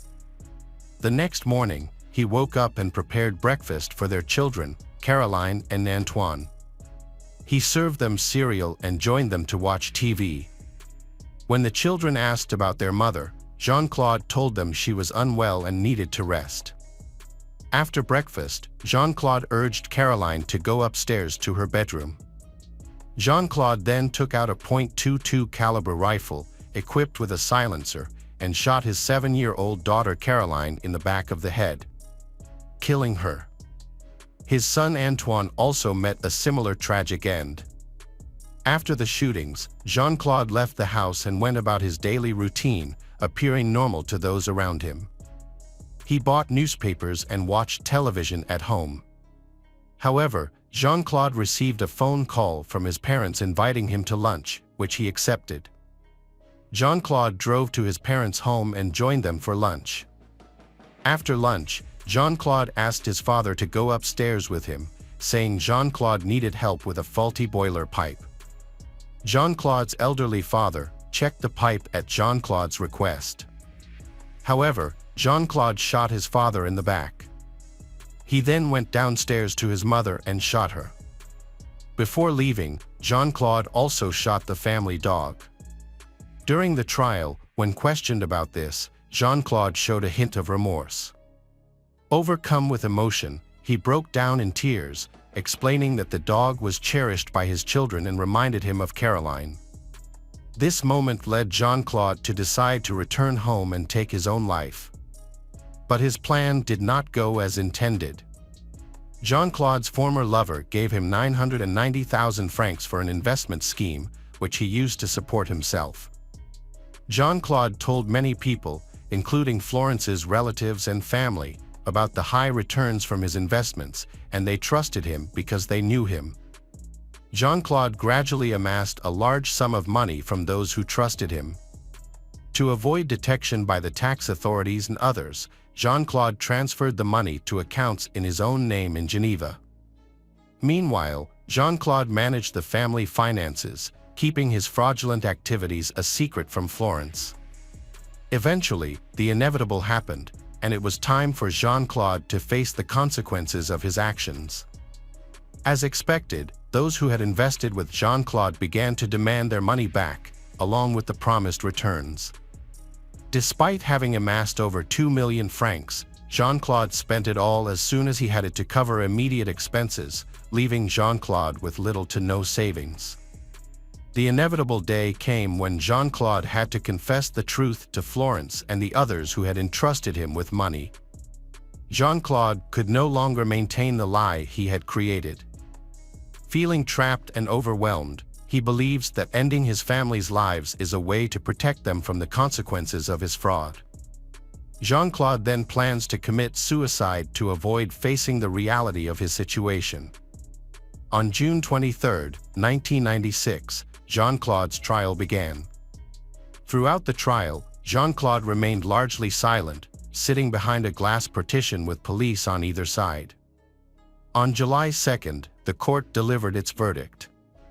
Jean-Claude was found guilty of murdering his wife, children, and parents. He was given a life sentence with no chance of parole for 22 years. After serving time in prison, Jean-Claude claimed to have become a devout Christian and expressed remorse for his actions. In 2019, Jean-Claude requested to be released from prison to live in a convent, where he could spend the rest of his life in repentance. The judge agreed to Jean-Claude's request. Hello friends, welcome to our channel. Today we're going to take a look at another horrible case with you. The case of Shenthia Gardner. Shenthia Gardner was born in the late 1980s in Memphis, Tennessee. Not much is known about her early life. She is the daughter of Eleanor Snodgrass from Madison, Alabama. Shenthia was a slim, beautiful brunette with curly hair as a child. Shenthia was a multi-talented person. Her creative spirit was evident in her songwriting abilities, which helped her become a local celebrity. Shenthia also has a keen eye for fashion and photography, attends church regularly, and spends time with her family. Shenthia seems well-rounded and full of promise for a bright future. Shenthia met Daryl Clayton when she was 14 years old. They became close friends. As they grew up and graduated from high school, their friendship turned into love. Shenthia and Daryl often spent time together. In 2008, Daryl was accused of assaulting a woman, albeit unintentionally, which led to charges being filed against him. Fortunately for him, the charges were eventually dropped. Shenthia and Daryl did not get married, but they decided to live together as a couple. In 2008, they had a son named Kason. Shenthia took on a motherly role, not only to her own son but also to Daryl's 2 children from a previous relationship. Shenthia was a devoted mother and caring partner, which made her special to those around her. Although Shenthia's relationship with Daryl did not last long, to Daryl, Shenthia remained a loving wife and mother. Her life took a new turn when Shenthia married Martin Gardner, the man who brought her joy and gave her a stable life. Shenthia won Martin over with her kindness, love for children, and gentle nature. Their relationship developed quickly, and in September 2013, they decided to start a life together, moving into an apartment complex in southeast Shelby County. Their wedding marked the beginning. Shenthia and her husband Martin started their family with the arrival of their first child, baby Talon Gardner. Their family grew as little Saga Gardner was born in 2014, followed by two more girls, Savi and Yahtzee. Martin and Shenthia had 4 children together, in addition to a child from her previous relationship, creating a busy and happy home. Shenthia prioritizes her family's health and also enjoys her part-time job at the Children's Hospital. Additionally, she supports a charity center that focuses on raising funds to support children. Her compassionate nature fuels her passion to dedicate her life to helping others. On July 1, 2016, Martin had a phone conversation with Shenthia around noon as she was getting ready to watch a movie with their children. The couple were chatting quietly. Shenthia suddenly lost control and grabbed a kitchen knife. She walked into the living room, where she brutally attacked her 6-month-old daughter, Yahtzee, without any apparent reason or provocation. The innocent child, unable to defend herself, was tragically killed at the hands of her mother. The eldest child, a 7-year-old boy named Kason, witnessed the horrific scene. Too young to understand the situation, the boy ran away from home. Shenthia, still armed with the knife, pursued her son out of the house, intent on continuing her violent rampage. The boy's terrified screams caught the attention of nearby neighbors. Realizing that the neighbor had seen Kason, Shenthia immediately stopped. She returned to the house where Savi and Talon were lying. Upon entering the house, Shenthia rushed to the bedroom where her young children were lying and rushed to kill them. Neighbors who witnessed the horrific scene quickly contacted the police for assistance, pleading for help in rescuing Kason and his siblings. The police arrived at Shenethia's home. They found Shenthia covered in blood, along with her 4 dead children. The scene shocked everyone. Shenthia, still holding her cell phone in her hand, calmly called her husband Martin and confessed to killing the children. By the time the police arrived, the incident was over, and an eerie silence had fallen over the once happy home of the Shenthia family. The house was now a scene of horror, with blood stains in every corner. A bloody knife, recovered by the police. When clergy and police arrived to assist, they were confronted with a horrifying reality. The police began gathering information and conducting an investigation. Shenthia was held without bail and her trial is scheduled for July 5. Michelle Jaiman, Shenethia's co-worker, defended Shenthia on social media. Michelle highlighted the possibility of Shenthia suffering from postpartum depression. Cases like Shenethia's have sparked discussions about mental illness and such tragic events. Dr. Joel Risman, a psychiatrist at the University of Tennessee Medical Center, confirmed that mothers killing their children is extremely rare and is usually related to underlying mental health issues. Dr. Diane Barnes, an expert in psychology and postpartum health, made a crucial distinction between postpartum depression and postpartum psychosis. According to her, these are 2 distinct conditions with unique symptoms. Dr. Diane cast doubt on the idea that Shenthia Gardner was suffering from postpartum depression at the time of her actions. Craig Morton was appointed as Shenethia's defense attorney. During the July 5, 2016 court hearing, Shenthia participated via video link, but remained completely silent, not answering any questions from Judge L. Lambert. After the trial, Shenthia was admitted to a mental health institute. Meanwhile, Morton's attorney and prosecutor Jennifer Nichols were preparing to file a warrant for evidence gathered in the case. In January 2017, Shenthia faced formal charges on 4 counts, 2 counts of child abuse, 1 count of aggravated murder, and 1 count of child neglect. Her mother, Sonia, was shocked and confused when she learned about the horrific incident and immediately rushed to the scene to find her grandson.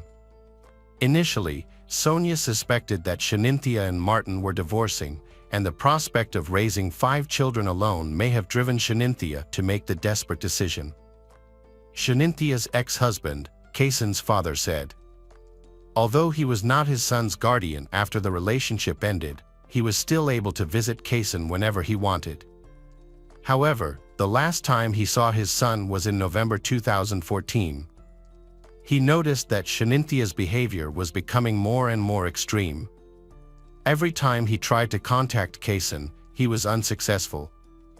Those close to Shenthia observed a change in her. She began to feel irritable, which gradually turned into anxiety, paranoia, and panic attacks. Her behavior became erratic and unpredictable, leading many to suspect that she might be suffering from postpartum depression. This change shocked those around her, as Shenthia had previously been a kind person, and the sudden change in her behavior left many wondering what had led to this tragic situation. The first signs of unusual behavior began in March 2015. Shenthia Gardner left work and picked up her 5 children. She then drove away from her Memphis home, down an unfamiliar road. Her husband, Martin Gardner, initially thought she had gone for a walk in a nearby park to clear her head. However, as hours passed and Shenthia did not return home, Martin became concerned and decided to report her missing to the police. He put out an alert for her car, which contained her and their 5 children. Unknown to Martin, Shenthia had driven more than 74 miles east to Corinth, a place where she had no relatives. She was eventually found in the emergency room of St. Francis Hospital, although the circumstances surrounding her arrival remain unclear. Upon examination, medical staff discovered shallow cuts to Sheninthia's neck and one wrist. It appeared she had attempted to harm herself, leaving many questions unanswered for her young children, who were too young to fully understand the situation. Following her return home, Sheninthia's behavior became increasingly strange. She claimed that someone was threatening her and her family, but she provided no details about the identity of the person or their motives. Martin was shocked, as there had been no previous threats or incidents. Additionally, Shenthia began expressing dissatisfaction with her job and workload when around family and friends, stating that she felt terrible about it. She eventually started claiming that some of her co-workers were out to harm her. Despite these erratic claims, Shenthia did not display any signs of violent or abusive behavior towards her children or others. Shenthia Gardner's trial begins in 2021. Her defense team is focusing on her mental illness. The judge, James of the Shelby County Criminal Court, rejected the defense's argument, and in December 2021, Shenthia Gardner was found guilty of all charges. Shenthia Gardner, then 34, was sentenced in February 2022. She received a life sentence for each murder charge and 15 years for each count of child abuse and neglect. Due to Tennessee's laws, Shenthia Gardner will be eligible for parole after serving a total of 51 years in prison. After the sentencing, the prosecutor expressed his agreement with the decision, stating that it aligned with his goal of achieving justice for Martin and his children. Martin felt a sense of relief knowing that Shenthia would no longer be able to harm any children. A vigil was held at the apartment complex where the family lived, attended by neighbors, family members, law enforcement officers, and others. Sonia, the grandmother of one of the victims, was among those in attendance. The group lit red and white candles and prayed for the victims. Following the loss, Martin's colleagues set up a social media account to help him prepare for the funeral of his 4 children. During the service, Martin gave an emotional final speech, recalling his home as a place filled with happiness when his children and Shenthia were present, and expressing his intention to keep that memory alive. Welcome back, detectives. Let's dive into another horrible case. The case of Emmett Corrigan. Ashley Harmon was a vibrant and intelligent individual. However, her parents' divorce when she was 9 years old marked the beginning of a challenging period in her life. During this time, Ashley took on a maternal role, caring for and protecting her 5 siblings. Faith is the foundation of her life. As a devoted member of the Church of Jesus Christ of Latter-day Saints, Ashley found strength and comfort in her relationship with God. Whenever she faced adversity, her faith provided her with the resilience to persevere. Ashley's unwavering commitment to her faith gave her the courage to overcome obstacles and difficult situations head-on. In 2003, while studying human development at Utah State, Ashley met Emmett Corrigan, a philosophy student. Emmett, like Ashley, had experienced the pain of parental separation, having gone through a similar experience at the age of 10. He, too, found solace in the Mormon faith. Emmett was 17 years old when he was baptized into the Church of Jesus Christ and the Latter-day Saints, surrounded by his loved ones. Around that time, Ashley caught his eye, and he was immediately drawn to her intelligence. Emmett confided in his close friends that he was certain Ashley was the one he wanted to spend the rest of his life with. As their relationship blossomed, Emmett proposed to Ashley during the 2008 Christmas season, just a few months after they met. Overjoyed, Ashley said yes, and they began making wedding plans. The couple exchanged vows in a Mormon temple, a ceremony that reflected their shared values. Their marriage brought joy and stability to their lives. In the Mormon faith, marriage is deeply revered as a sacred and eternal bond between two people. Mormons believe that this bond transcends mortality, continuing even after death. Divorce is discouraged but allowed in exceptional cases. In 2005, Ashley and Emmett welcomed twin daughters, marking the beginning of their parenthood journey. They were ecstatic to take on their new roles. Emmett cherished every moment spent with the girls, embracing fatherhood. Ashley was thrilled to be living her dream life.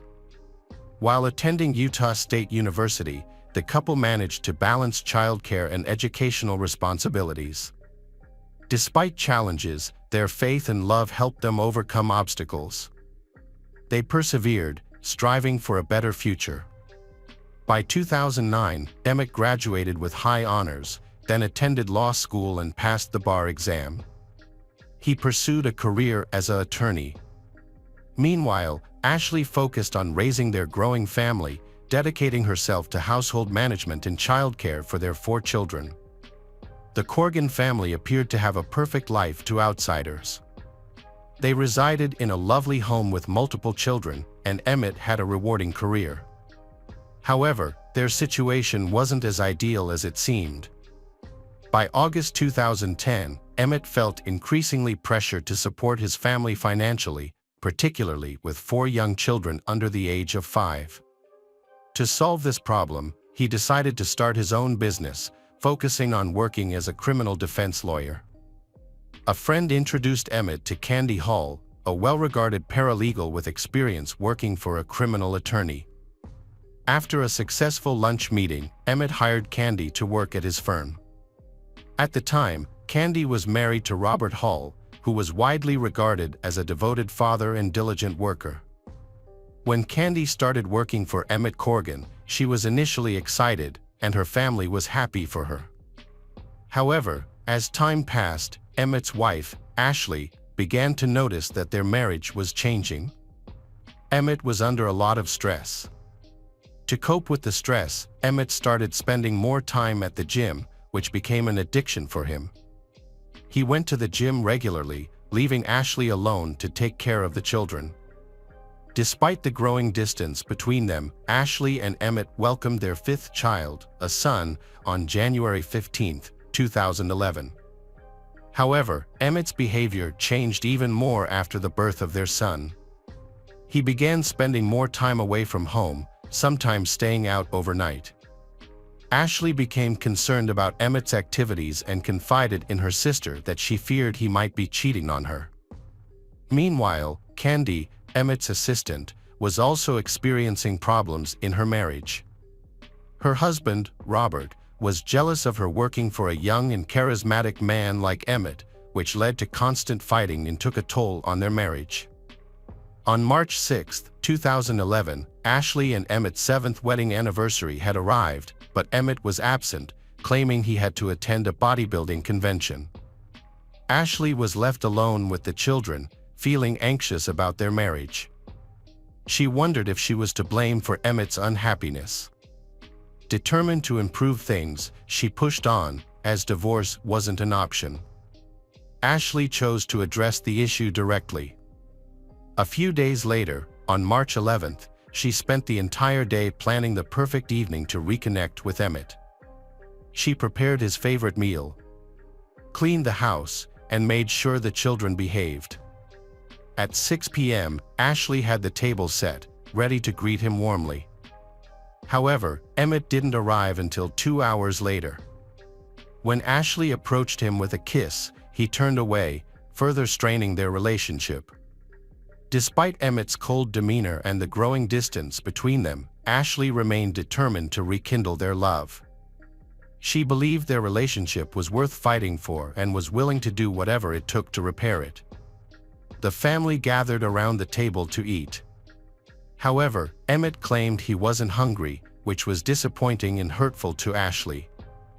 As the rest of the family enjoyed their dinner, Emmett got up, saying he needed to go to Walgreens, but Ashley sensed something was wrong and asked him to stay. Emmett responded harshly and left, leaving Ashley feeling confused and hurt. Meanwhile, Emmett's assistant, Candy, was dealing with her own marital problems. Her husband, Robert, had decided to leave their home after their marriage reached a breaking point. Despite their love for each other, Robert believed it was best to start fresh and move on. That evening, Robert phoned his daughter to check if she was using Candy's car. She told him she isn't. A few minutes later, while driving past Walgreens, she spotted her mother's car in the parking lot. She didn't think much of it and immediately called her father to let him know. Robert responded casually with, "Oh, okay." Unbeknownst to them, this ordinary-sounding conversation would have a profound impact on two families' lives forever. Ashley lay in bed, overcome with worry about her marriage. Despite her frantic texts and calls, Emmett remained unreachable. A nagging feeling in her gut left her uneasy.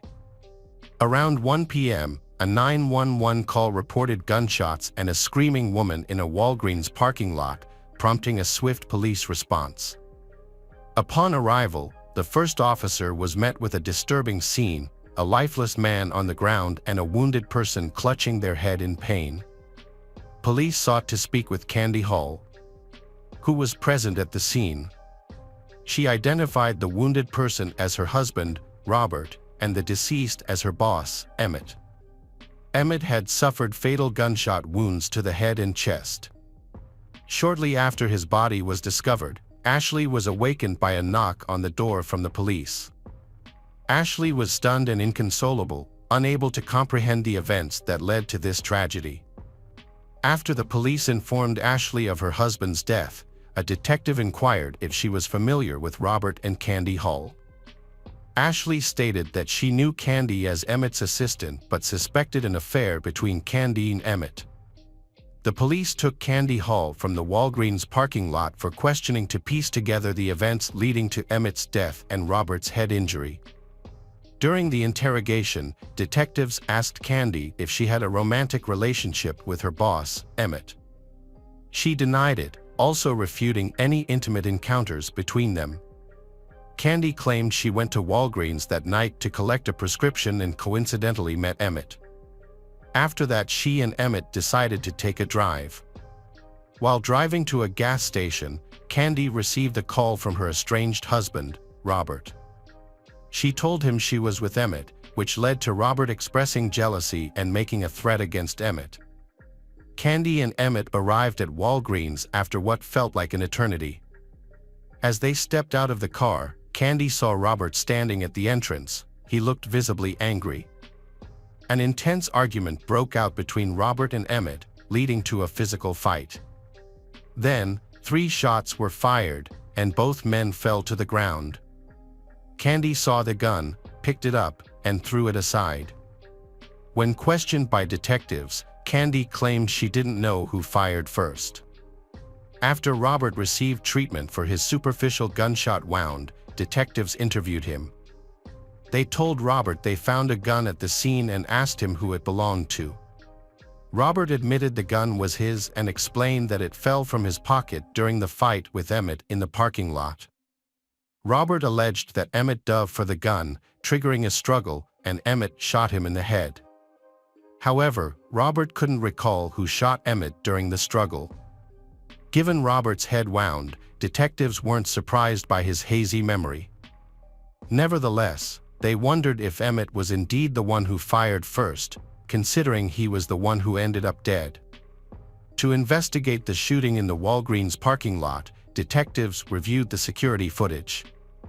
At 9:55 p.m., Robert Hall arrived in the parking lot. A minute later, he entered the Walgreens store and quickly moved through each aisle, appearing to look for someone. He left the store at 10:06 p.m. and parked his car next to Candy's, waiting there for a few minutes. About 10 minutes later, Emmett's truck entered the parking lot. However, the actual shooting was not captured on camera. Candy, Emmett's assistant, initially denied being in a romantic relationship with Emmett. However, their co-workers suspected otherwise. Co-workers reported seeing Candy and Emmett spending a lot of time together in Emmett's office with the door closed. 3 weeks after Candy was hired, on the day Emmett was shot, detectives discovered that Emmett had accompanied Candy to the public defender's office to discuss her divorce from Robert. During the investigation into Emmett's murder, crime scene investigators searched Emmett's vehicle and found steroids in the glove compartment. This discovery didn't surprise Emmett's loved ones. When Candy gave her statement, she described a shot cadence that led detectives to believe Robert shot Emmett twice before shooting himself in the head. Based on this evidence, detectives obtained an arrest warrant for Robert Hall, charging him with first-degree murder. Robert Hall was arrested and charged with Emmett's murder. The consequences of Robert Hall's actions were severe, with a possible conviction of first-degree murder carrying a sentence of either life in prison without parole or the death penalty. Prosecutors argued that Robert Hall was driven by anger towards Emmett, who had been having an affair with Robert's wife, Candy. They alleged that this anger led Robert to shoot Emmett and then attempt to take his own life. In contrast, Robert's defense team presented a different scenario. They claimed that Emmett, who had a history of steroid abuse, was the aggressor on the night of his death. According to the defense, Emmett managed to get hold of Robert's gun during the altercation and shot Robert first. Robert then regained control of the gun and killed Emmett in self-defense. Candy Hall, Robert's wife, was a key witness in the trial. Her testimony differed slightly from her initial statement to the police. On the witness stand, Candy described hearing a single pop, followed by 2 rapid pops, rather than the initial 2 shots and then a third. This revised testimony supported the defense's argument that Emmett had shot Robert first, and that Robert had then shot Emmett twice, resulting in his death. To prove that Robert was the shooter in the Walgreens parking lot, prosecutors presented forensic evidence about the type of weapon used. This evidence showed that the weapon accumulates a large amount of gunshot residue, GSR, after being fired. After the shooting, investigators tested Robert and Emmett for gunshot residue. The test found 32 gunshot residue particles on Robert's left palm and 23 on his right. In contrast, Emmett had only 1 particle on his left hand and none on his right. These results strongly suggested that Robert fired the gun, not Emmett. After a thorough review, the jury delivered a verdict of not guilty of first-degree murder for Robert Hall. However, they unanimously agreed that he was guilty of second-degree murder, indicating that the murder was not premeditated. As a result, Robert was sentenced to 30 years in prison by the presiding judge. He will be eligible for parole in 2028 at the age of 58. Despite being convicted, Robert has consistently maintained his innocence and appealed the verdict. In 2021, the Idaho Supreme Court reaffirmed his conviction, denying his request for a retrial. Ashley struggled to cope with the fact that her husband, Emmett, was murdered by the husband of his lover, Candy Hall. In a 2015 Dr. Phil interview, Ashley met Candy face-to-face for the first time. Despite the emotional pain, Ashley was determined to move forward. She closed the book on her old life and started anew by moving out of the town where she and Emmett raised their 5 children. As time passed, the children adjusted to the change and started to find happiness again. Ashley eventually remarried and had 2 more children. She currently blogs to support trauma victims. Welcome back, mystery lovers. Today's case is going to keep you on the edge of your seat, the case of Laura Wallen. Laura Wallen was born on February 10, 1986, to parents Mark and Gwen Wallen. She grew up in Olney, Maryland, alongside her older sister Jennifer, with whom she had a very close relationship. Laura's passion was in helping others, which led her to pursue a career as a social science teacher. The investigation into her disappearance began on September 5, 2017. It was led by Montgomery County Police Chief Tom Manger. He worked alongside Laura's family and friends, as well as her students. A group of more than 20 people, led by Saquon Maxwell, a former student of Laura's, came together to spread the word about Laura's disappearance by distributing flyers throughout the neighborhood and school district. Police officers searched Laura's neighborhood, asking residents questions and keeping a close eye on the area between Howard and Montgomery County. Laura's father, Mark, made a public plea for anyone with information to come forward and help find his daughter. He wanted Laura to know they were doing everything they could to find her and they weren't going to give up.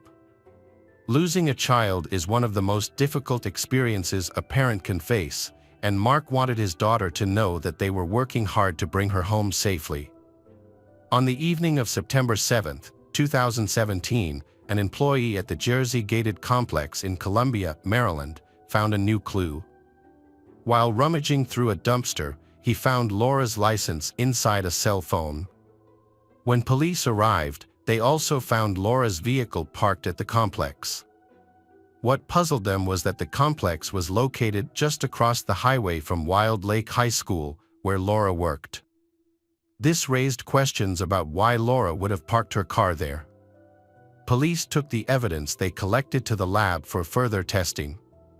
They also looked deeper into Laura's past and spoke to people close to her. To cover more ground, the investigation team divided into 2 groups. One group focused on tracking Laura's online activities, while the other group interviewed her family members and her boyfriend. To gather evidence, the police searched Laura's computer and cell phone.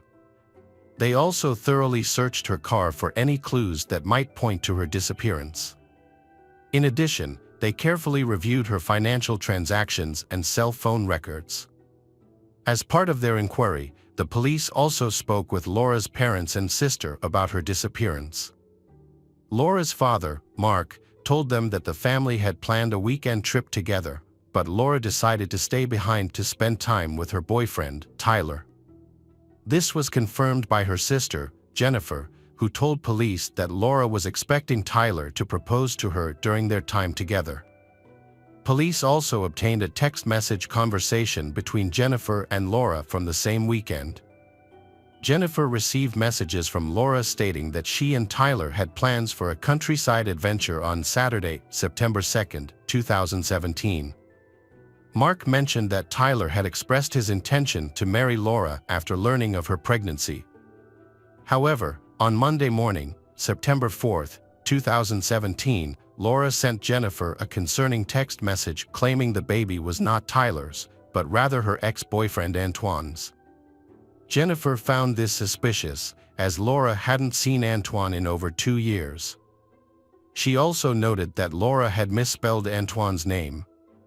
When Jennifer tried to contact Laura, she received no response. Upon returning home on Monday evening, the family discovered that Laura was missing, leaving behind burning candles and her pet dog locked inside. The family suggested questioning Tyler, as he was the last person to see Laura. Tyler spoke with police and shared details of his weekend with Laura. He explained that he took her to Damascus, Maryland, to view a property he was interested in buying as a home for their future family. Laura seems excited about the idea of starting a family in the countryside. However, when they returned to Olney the following day, Sunday, September 3, 2017, the atmosphere had changed. According to Tyler, Laura was not as happy as she had been the day before. He revealed that they had an argument in Damascus, but he declined to elaborate on the disagreement. Tyler told police that when they returned to Laura's house, she asked him to return his set of keys. He agreed, not wanting to upset her further due to her pregnancy. They had planned to meet at the Columbia Mall on the morning of Monday, September 4, 2017, for breakfast and to discuss their issues, but Laura did not show up. When Tyler visited her house, there was no sign of her. Tyler initially told the police that he was unable to enter Laura's home because he didn't have a key. However, this statement was false. The neighbors reported seeing Tyler walking Laura's dog on Monday, September 4, at 2:30 p.m., which directly contradicted Tyler's claim. This raised a question for the police. If Tyler didn't have a key, how was he able to enter the home to take the dog for a walk?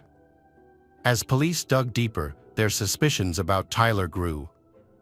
They asked for and received permission to review his phone records. They also secretly placed a tracking device on his vehicle to monitor his movements. During this time, the police continued to search for Laura, fearing the worst but they hoping for the best and that she would return safely. The investigation uncovered some crucial information. A debit card transaction on September 2, 2017, revealed that Laura had made a purchase at a Safeway store. Surveillance footage confirmed that Tyler and Laura were together that evening. Analysis of their phone records showed that both their phones were in the same locations from that Saturday evening, but on Sunday, Laura's phone suddenly stopped moving. This finding, combined with the tracking device revealing Tyler's frequent visits to a field in Damascus, continues to imply Tyler is involved in Laura's disappearance. Tyler's phone records showed that he had texted a friend on Sunday evening, asking for a ride to help clean up a mess, but the friend declined. Further investigation revealed that both Tyler's and Laura's fingerprints were found on her vehicle, cell phone, and license, which were discovered in a dumpster in Columbia. This new evidence led police to bring Tyler in for additional questioning. Police asked Tyler about his involvement with Laura's cell phone and the presence of his fingerprints on her belongings.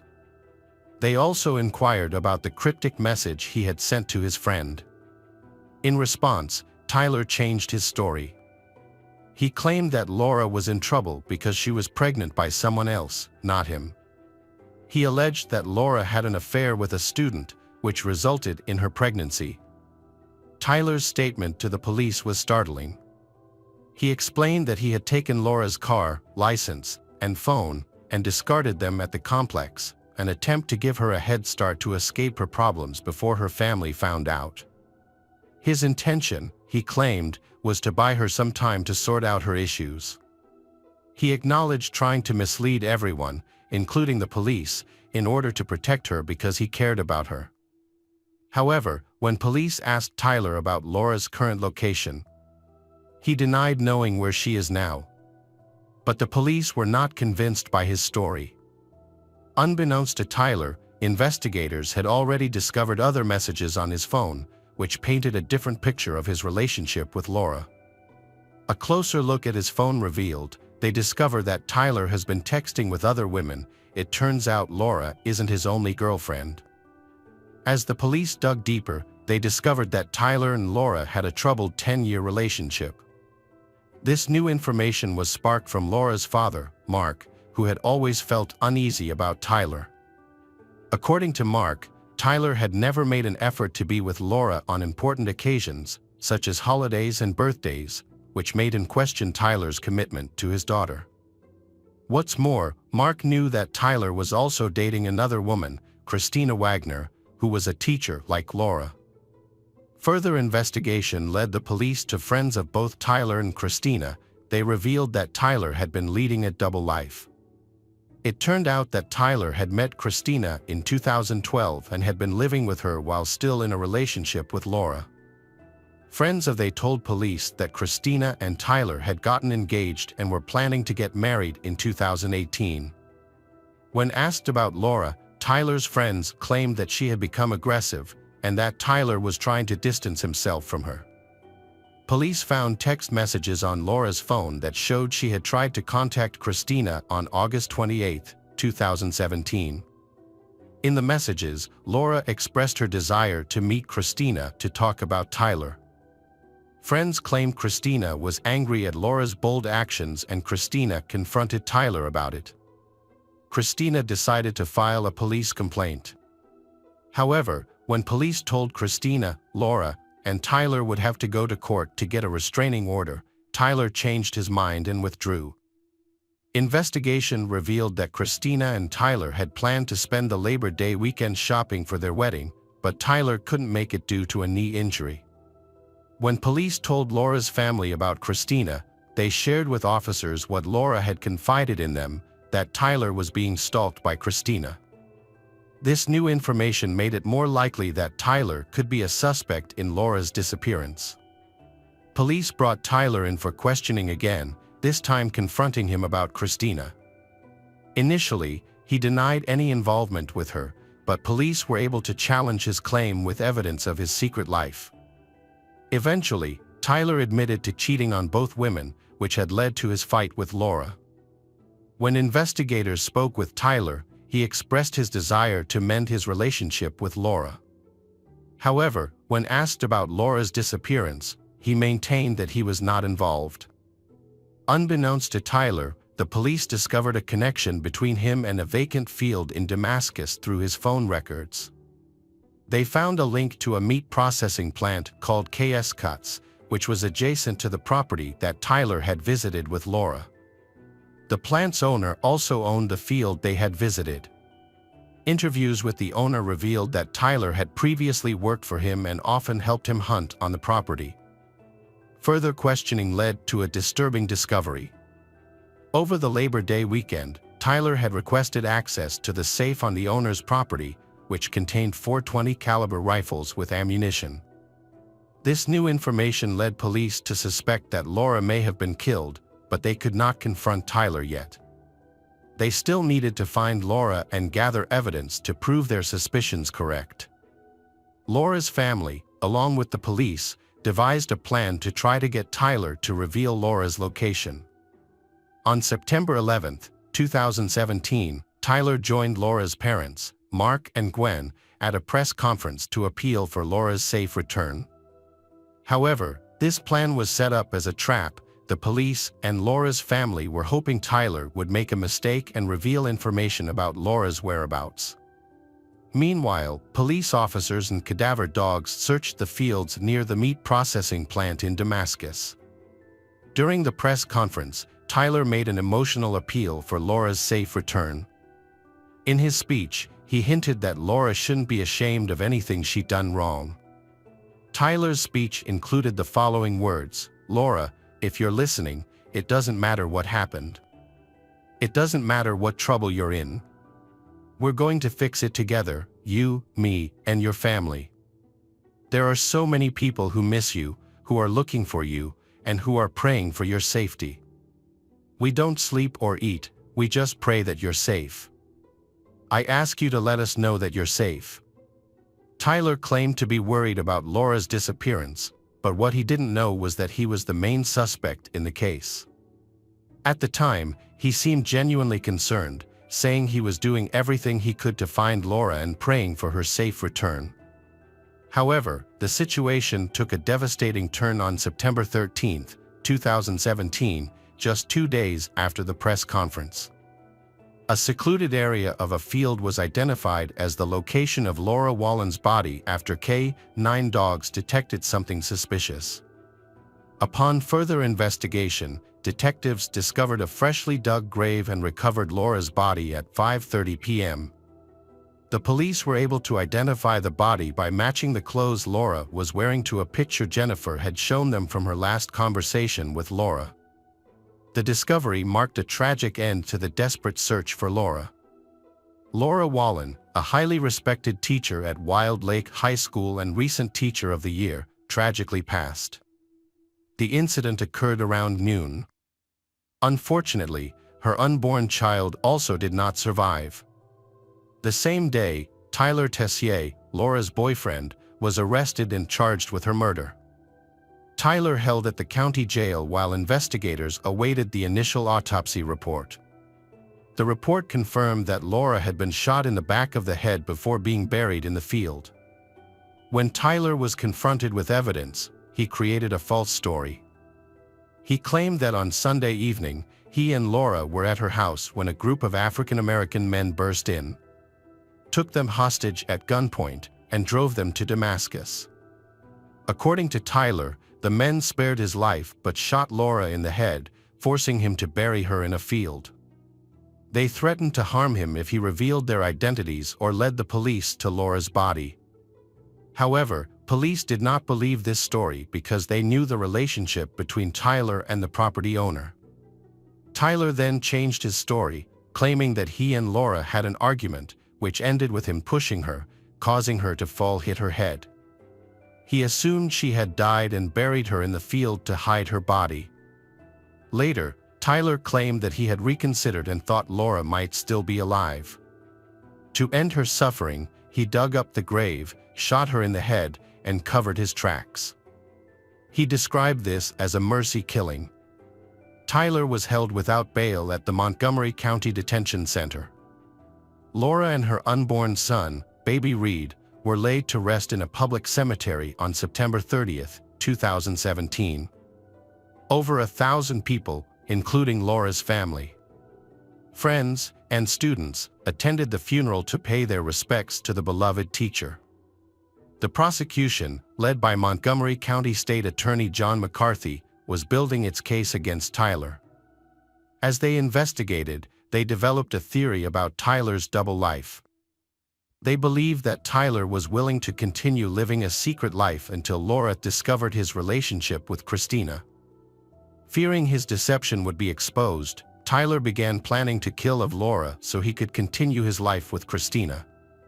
Tyler saw Labor Day weekend as the perfect opportunity to carry out his plan.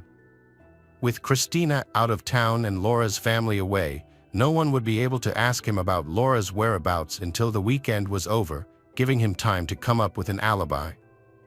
He chose a location he was familiar with, where he knew he could access the necessary equipment through a friend.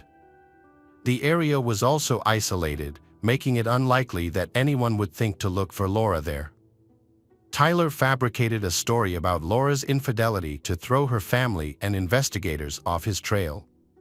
He deliberately left her car and belongings near her workplace, tried to create false evidence that she had run away because of a scandalous affair.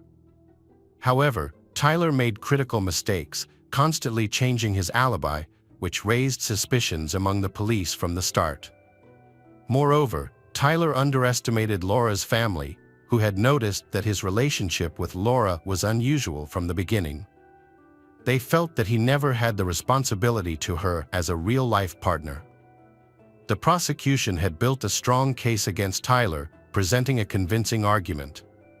However, Maryland law only allowed Tyler to be charged with Laura's murder.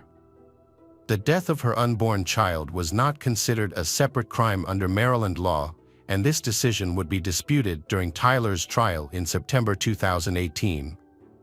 On September 6, 2018, the pursuit of justice for Laura Wallen and her unborn son, baby Reed, came to an abrupt end. Tyler Tessier, the individual responsible for their deaths, was found hanging in his jail cell around 5 a.m. He had been allowed to shower and have breakfast before taking his own life. The news was a devastating blow to Laura's family, who had been seeking justice for their loved ones. They remembered Laura as a bright and loving person. According to reports, Tyler had written 5 letters indicating that he had planned to take his own life for some time. Laura's family did not get to see Tyler brought to justice. Laura's mother, When described Tyler as a diabolical human and expressed relief that her family no longer had to worry about him being a part of their society.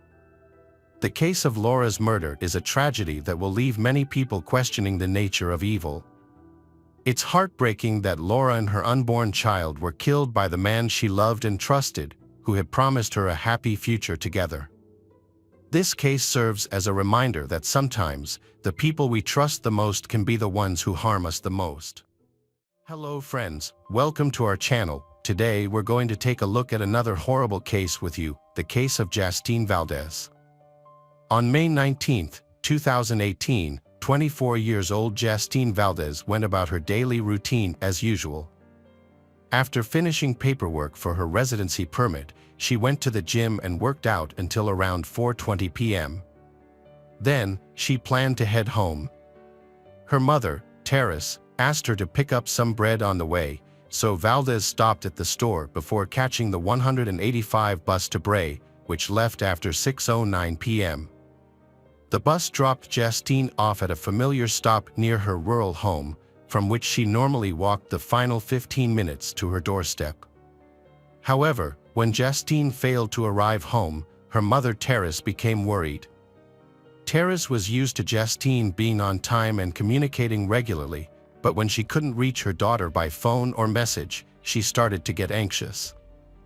As the hours passed with no word from Jastine, Terrace decided to go out and look for her. Terrace's daughter Jastine was expected to return home by bus, but when she failed to arrive, Terrace became increasingly worried and frantic. She stopped people on the street and asked if they had seen Jastine, describing her Asian features and the sporty clothes she was wearing. Despite several people claiming to have spotted Jastine getting off the bus, her disappearance remained a complete mystery. Terrace's worry escalated as each passing minute brought no new information about Jastine's whereabouts or safety. Terrace was overwhelmed by anxiety and eventually reported Jastine missing to the police, in the hope that they could locate her. Detectives promptly started investigating Jastine's vanishing and initiated a thorough search. They looked into her daily routine and questioned people who knew her to explore every possibility, including whether Jastine had left of her own free will. Jastine Valdez lived with her parents, Terrace and Daniel, in the quiet Irish countryside. Her parents had moved to Ireland from the Philippines in search of a better life and brought Jastine to join them in 2015. Despite struggling financially, Jastine's parents worked hard to support her education and well-being. Jastine was a responsible and diligent student, studying accounting at university while working part-time jobs to help pay for her studies and support her family. She worked as a waitress in Bray and as a childcare provider in her neighborhood, and even lived in the servant quarters of a large estate where her parents worked as a gardener and housekeeper. Jastine was known for being reliable, hardworking, and dedicated to her responsibilities.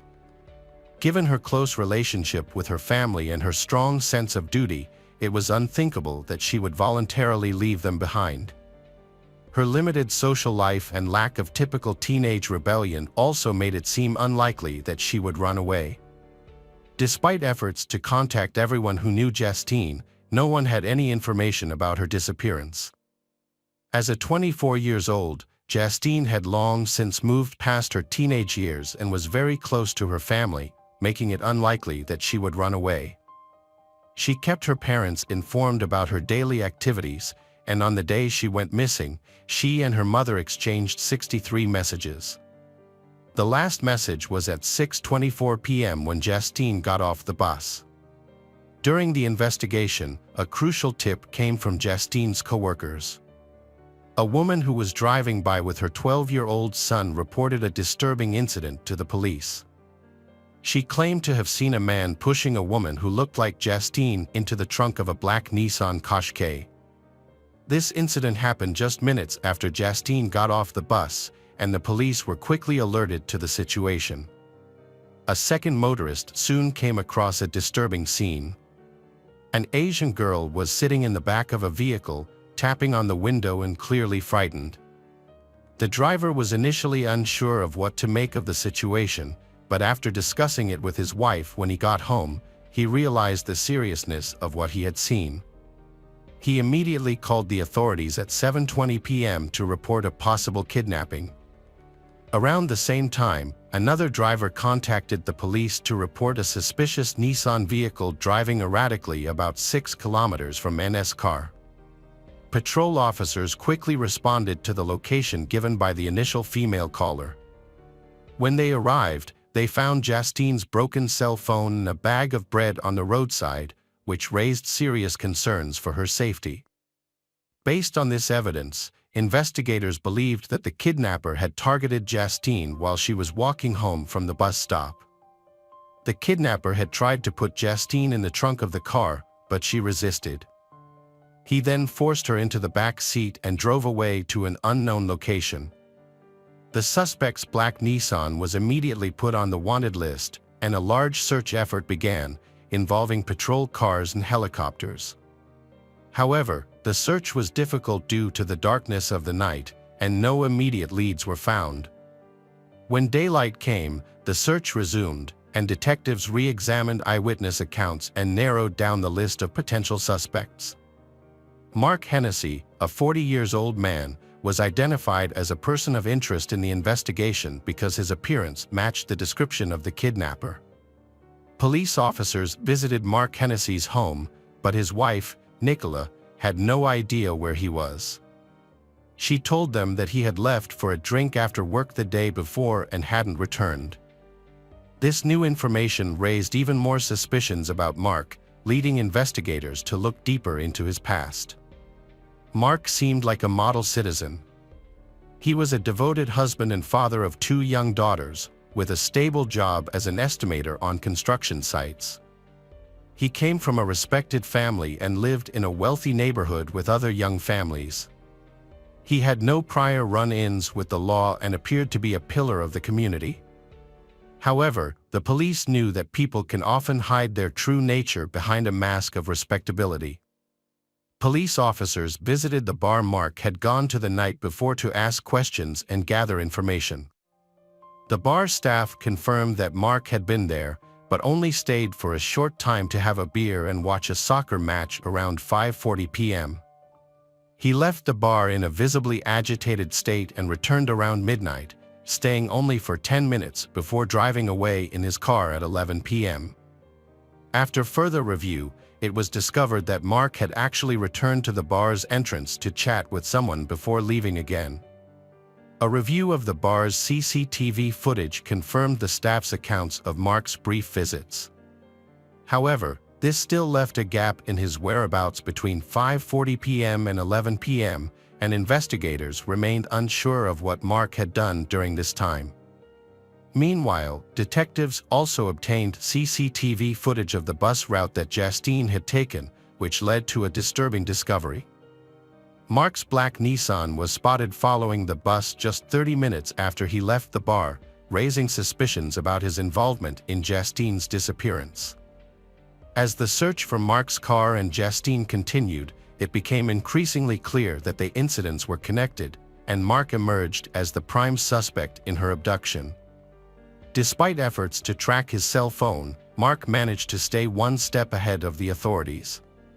He made a single call to his wife, telling her he would be away for a while, but refused to surrender to the police even when his family begged him to do so. The investigators learned about the encounter from Mark's parents, and as a result, they strengthened their search for Mark. However, Mark remained elusive. The police turned to the public for help, issuing appeals through the media and asking anyone with information about Jastine, Mark, or his car to come forward. One person responded to the appeal, spotting a Nissan that matched the description of Mark's car. She followed the vehicle to Cherrywood Park, where she observed the driver closely before notifying the authorities. When the police arrived, they found a man covered in blood sitting behind the wheel. Mark refused to leave his vehicle, even when police tried to persuade him. He threatened them with a knife, so they had to shoot him to protect themselves. The bullet hit Mark in the shoulder. When police took him out of the car, he was awake but not cooperating. They searched the vehicle, hoping to find Jastine, but she was not there. Police questioned Mark repeatedly, but he wouldn't answer. Medical staff treated his injuries, and he was rushed to the hospital. Doctors fought to save Mark's life, hoping he would reveal Jastine's location. Unfortunately, the bullet had bounced off and hit Mark in the head, killing him.